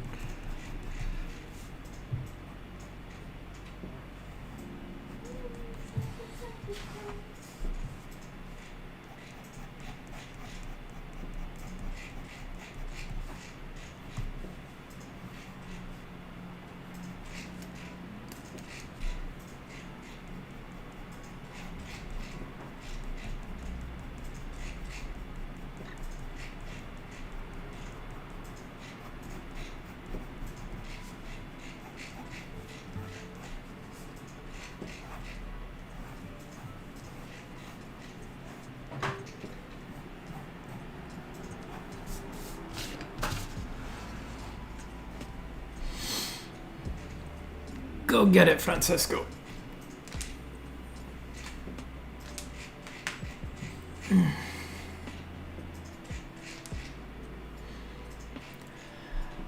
Aisha says, do you only present your favorite pieces to the world or everything? These days I showed mostly everything.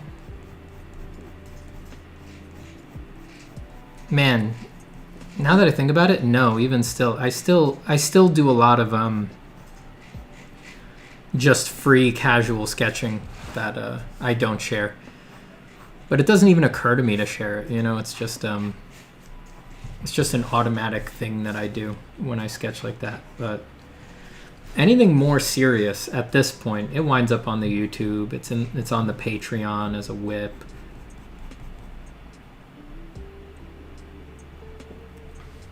Mostly everything. But yeah, I couldn't possibly post everything. I just draw way too much.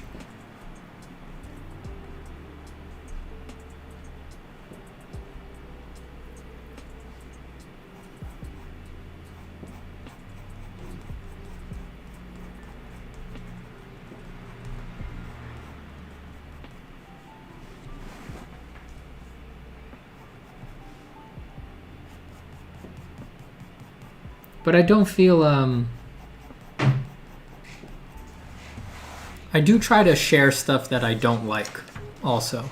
I try not to worry about that because I've been around long enough to know that just because I don't like it doesn't mean other people won't like it. So I really just share everything that I gave an honest attempt at. And if I don't like it, it's just like, who cares? That's unimportant.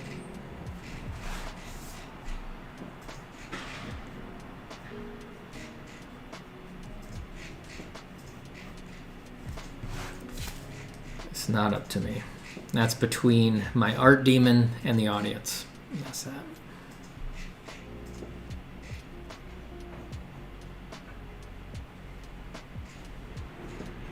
Do you have inspiration outside the illustrator painter world? Oh yeah.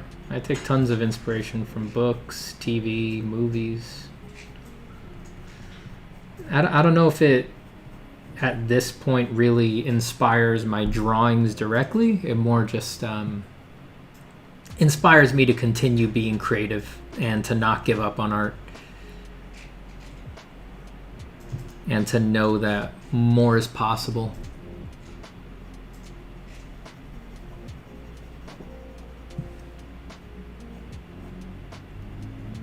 Different kind of inspiration.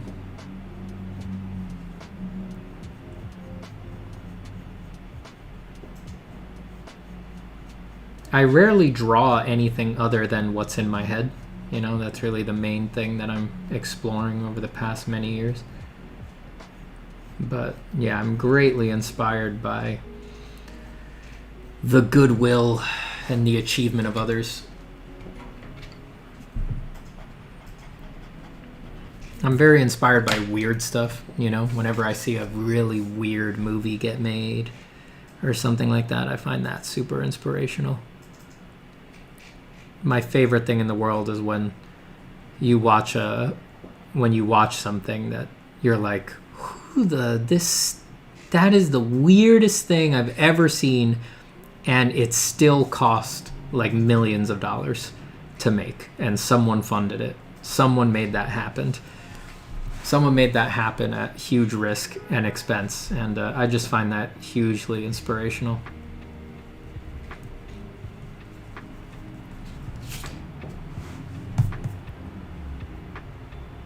At this point, paintings and drawings and things like that, it's like they seem laughably low risk, right? Like it costs nothing to spend some time doing a drawing. Paper's cheap, pencils are cheap.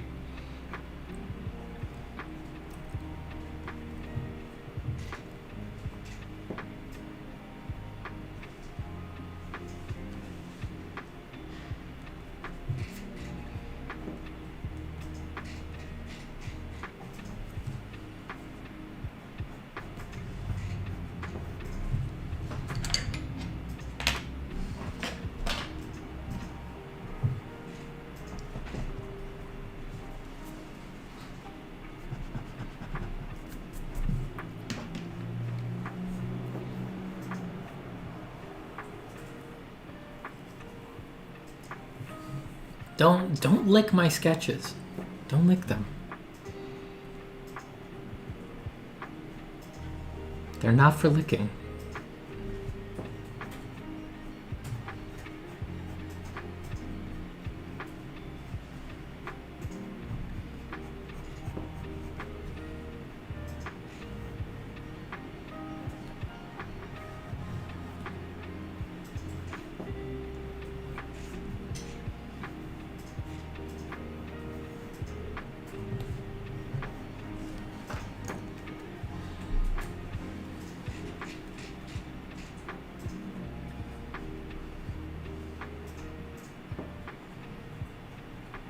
Oh, Shady, go for it. Be an artist.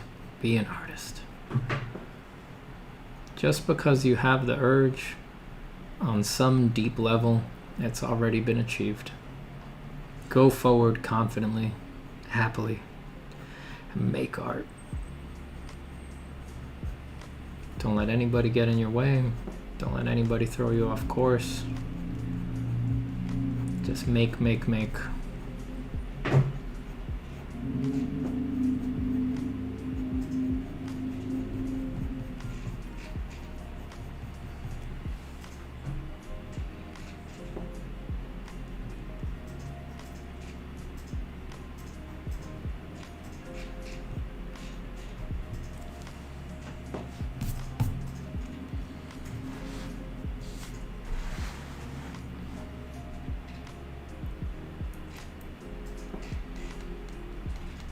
How often do you go live and what times? Oh, it's random.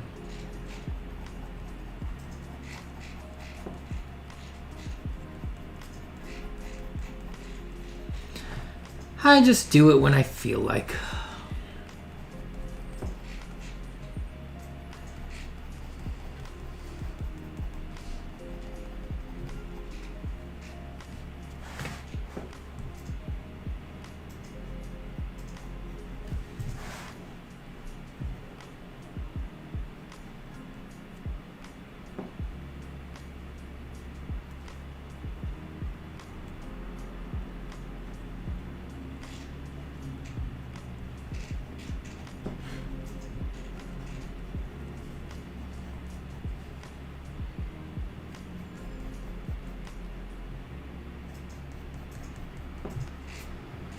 Bye, Philip. Happy to help.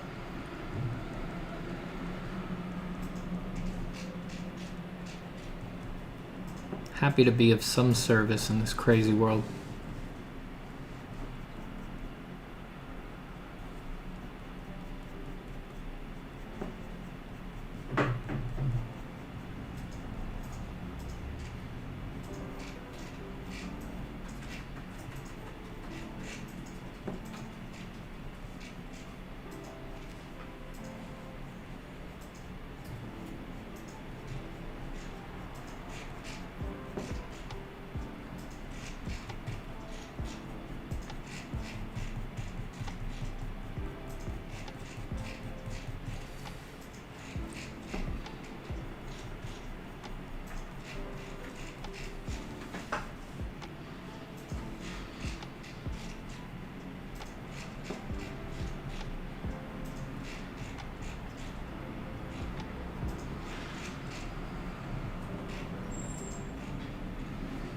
Oh, geez. $10 from Aisha.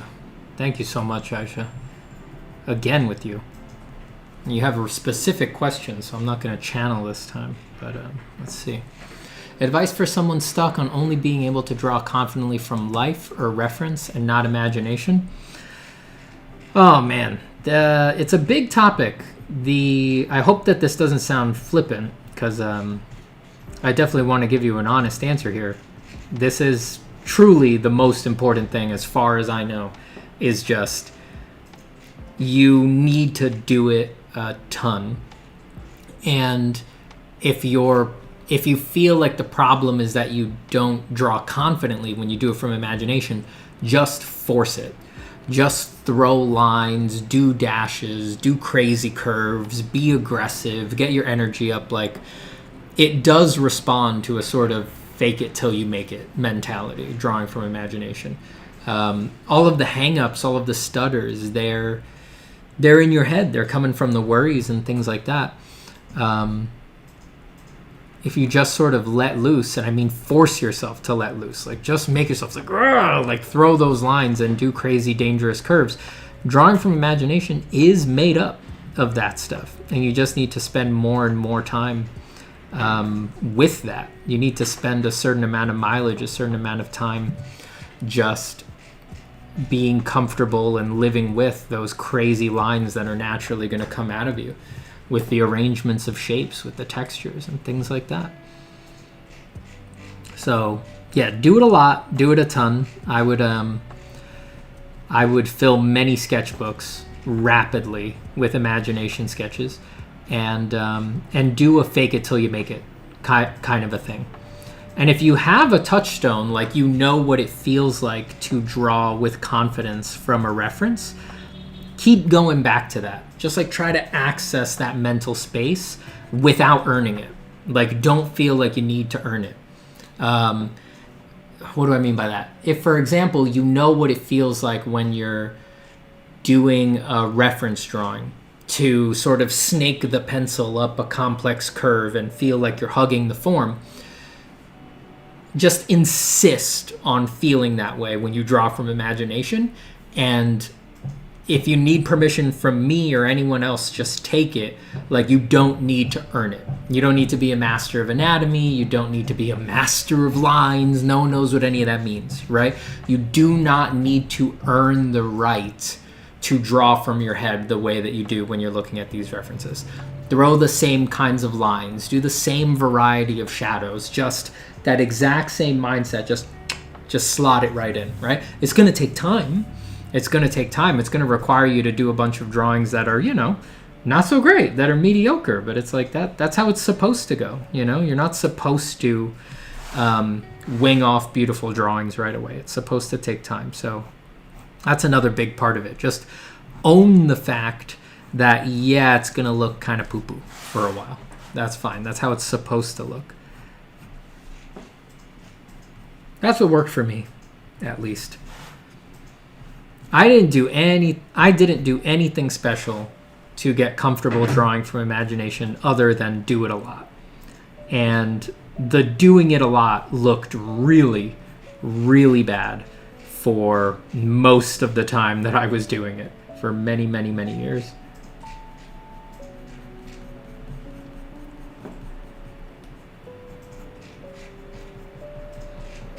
I just did it for the fun, I couldn't resist the fun of what it was like to draw with no reference and to just feel unencumbered. So I just did it, even though it wasn't looking the way that I wished it did for a very long time. But eventually, the mileage makes it better. It purifies it.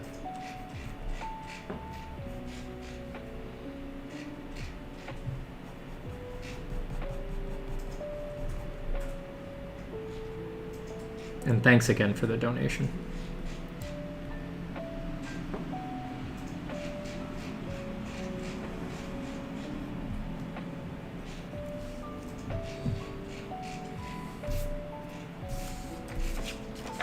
Tom Ford, I am not. My parents were from Colombia. I was born in America, the United States.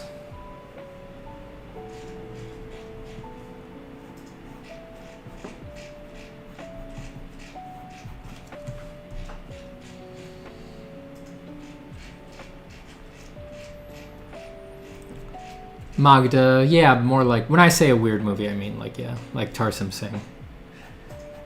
I'm thinking like Alejandro Jodorowsky, David Lynch, stuff like that.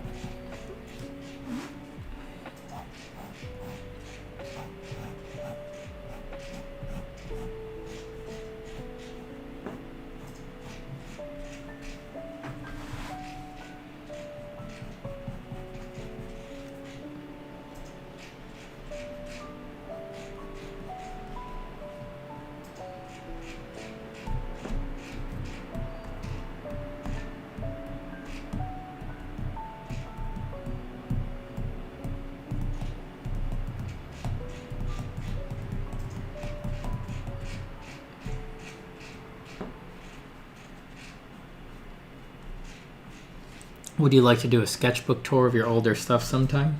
Yeah, I mean, I'd be fine with that. I would just need to get it from my mother's archives.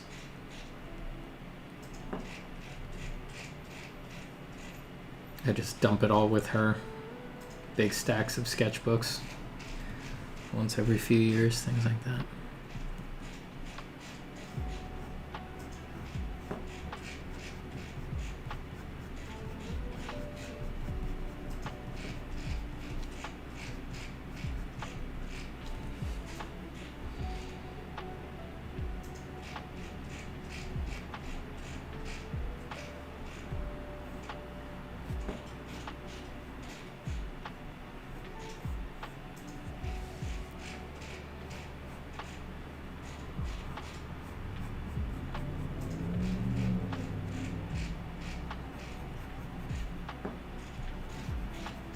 Oh, I can feel that hunger headache coming on. I'm gonna have to go cook dinner soon.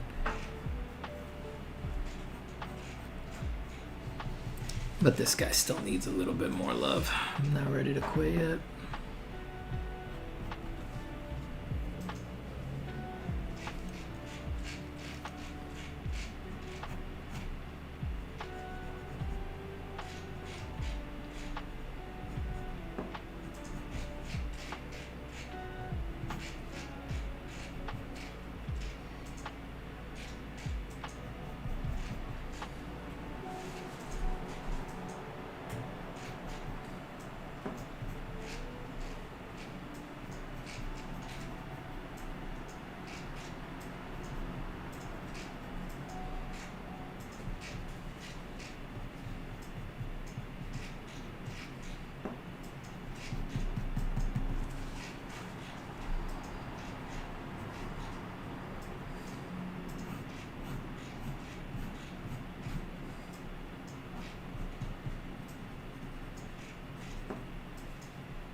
Dylan, definitely Paradise Lost has inspired me more than anything else.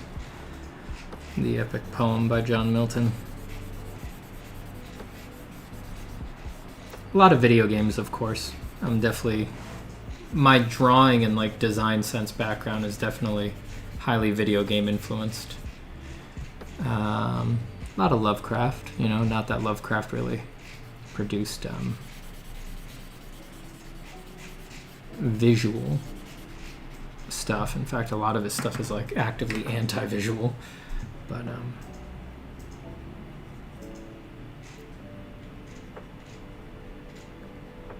the fantastical, a lot of the fantastical, anything and everything fantastical has always been a big inspiration to me. The surreal, the unreal, the strange.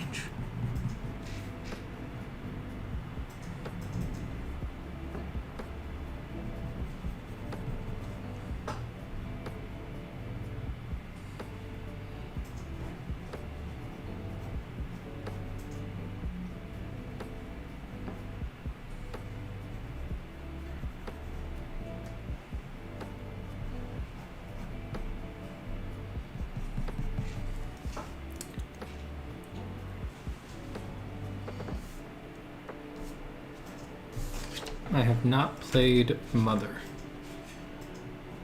I don't think I'm familiar with it at all.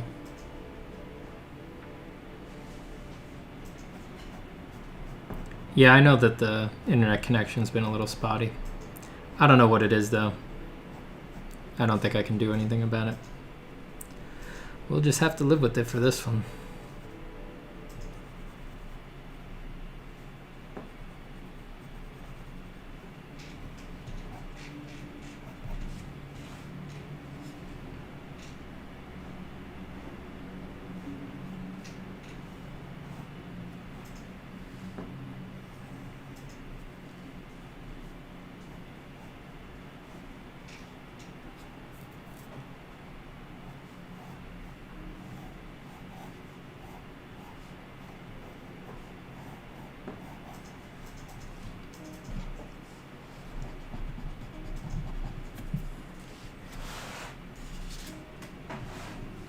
I wonder why.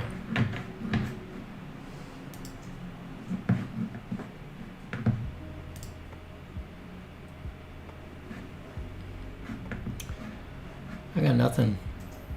All of my settings are my usual.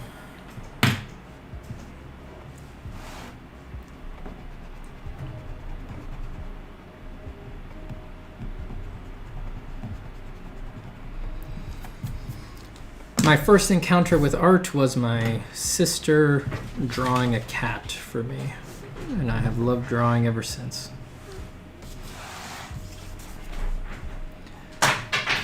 She showed me how to draw a cat by formula, with like you do a circle for the head, and then you do triangles for the ears, and you add this shape, then this shape, and I asked her to do it over and over and over again.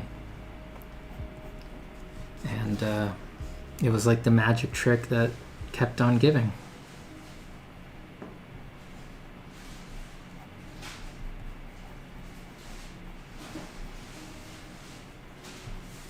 She says I made her draw it many, many times, and I just stared. It must have been a very powerful moment.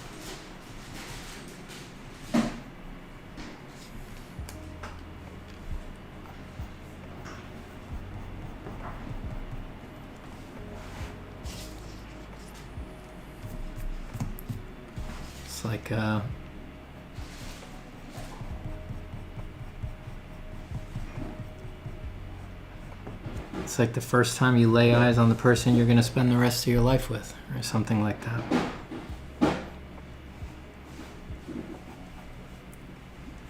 Like being mesmerized by a magic trick that's better than any magic trick.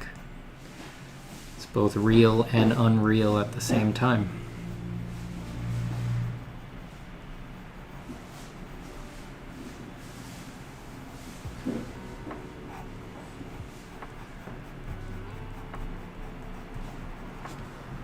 It's an illusion that everybody agrees on. A magic spell. And I was also in that moment I was being introduced to my oldest friend, you know?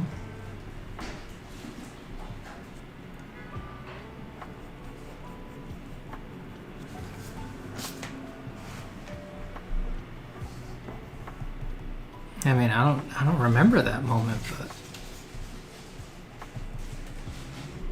yeah, that's when I met drawing. And drawing has given me so much. And has taught me so much about myself.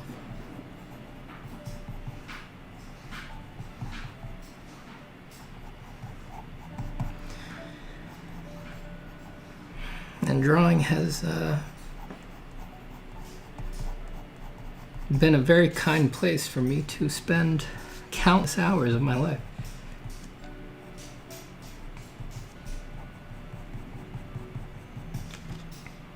It's the longest, oldest relationship that I have. In a life blessed by many long, beautiful relationships. But nothing really quite. You know, drawing's a different kind of thing. Oh, God.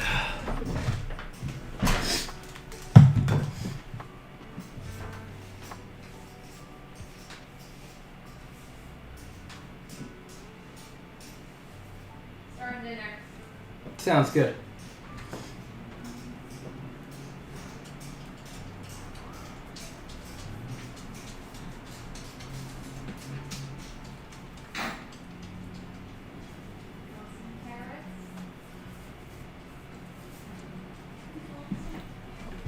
All right, I'm good.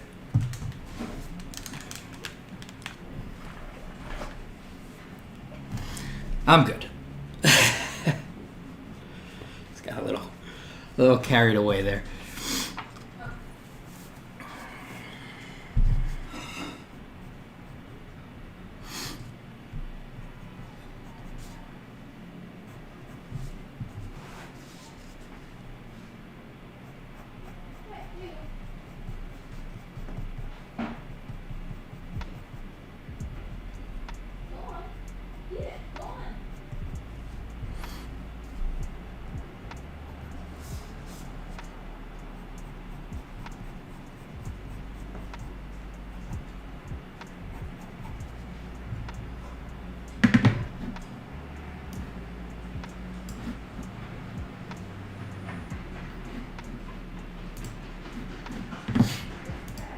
Now YouTube's mad at my connection as well.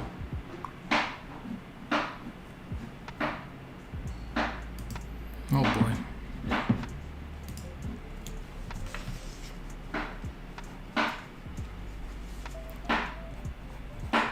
Well, you know, I think it's probably a fine time to go. I'm getting pretty hungry. I want to go help my wife cook, so I think we'll call this guy here for now. I'll finish him up later. Maybe on stream. I'll see if I can resist saving him. And so there's our little octopus from reference, kind of from reference earlier.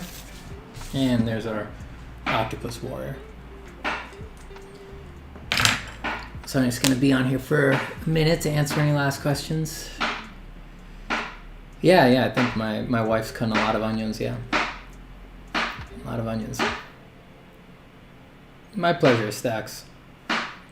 Do you think social media, Instagram, Facebook, TikTok, is crucial for an artist in developing their career? I'm thinking of quitting them, but I have a big FOMO. It can't be crucial. It depends what kind of artist you are. If you wanted to go into commercial art, for example, and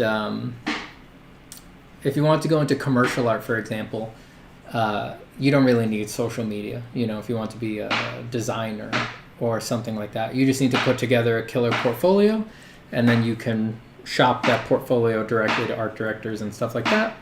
No social media needed. You just kind of got to get tricky about getting it in front of people and things like that. If you want to be a public artist, it might be essential, but there's other ways to do it. I mean, most if you look at like contemporary fine art, like really out there art, like the stuff that shows in galleries in New York City and Milan and stuff like that, most of those people aren't super popular on social media. You know, they just did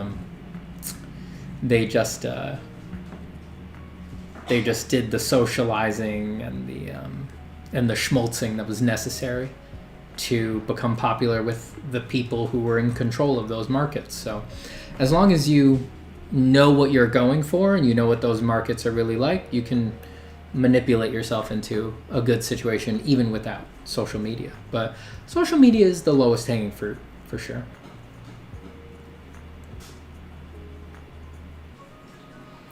What do you do to stay away from negative people who constantly creep back to you? You just gotta leave them behind. You just gotta cut them out, you know? There's no other option. Just, you know, go into your art, have something else going on. Be busy.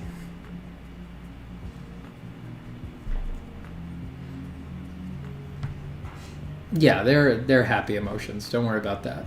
Great White Sufi. I just can't think about drawing for very long without getting emotional.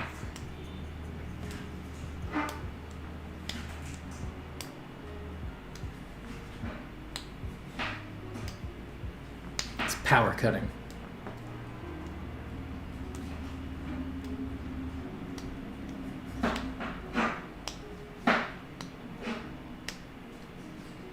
Oh, Fabio, how are you, man? Good to see you, brother. We should catch up sometime soon.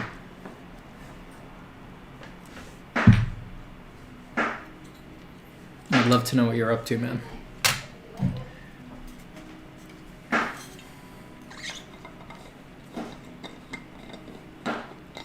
Does it make you a bad person, though, to cut them out?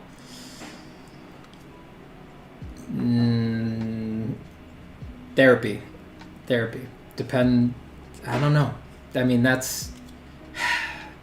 Especially if we're talking about family and stuff like that. That is a super nuanced question. That is not appropriate territory for some random guy on the internet. That's for sure. If you're feeling conflict about cutting toxic people out of your life and it's at the level where you're like, does that make me a bad person? I think probably get a therapist. Get someone who you can talk to professionally. I know for me, I have a very strong guilt complex. So I'm always looking for reasons why things are my fault instead of other people's fault. So there's a definite overlap there and a definite confusion on my part there.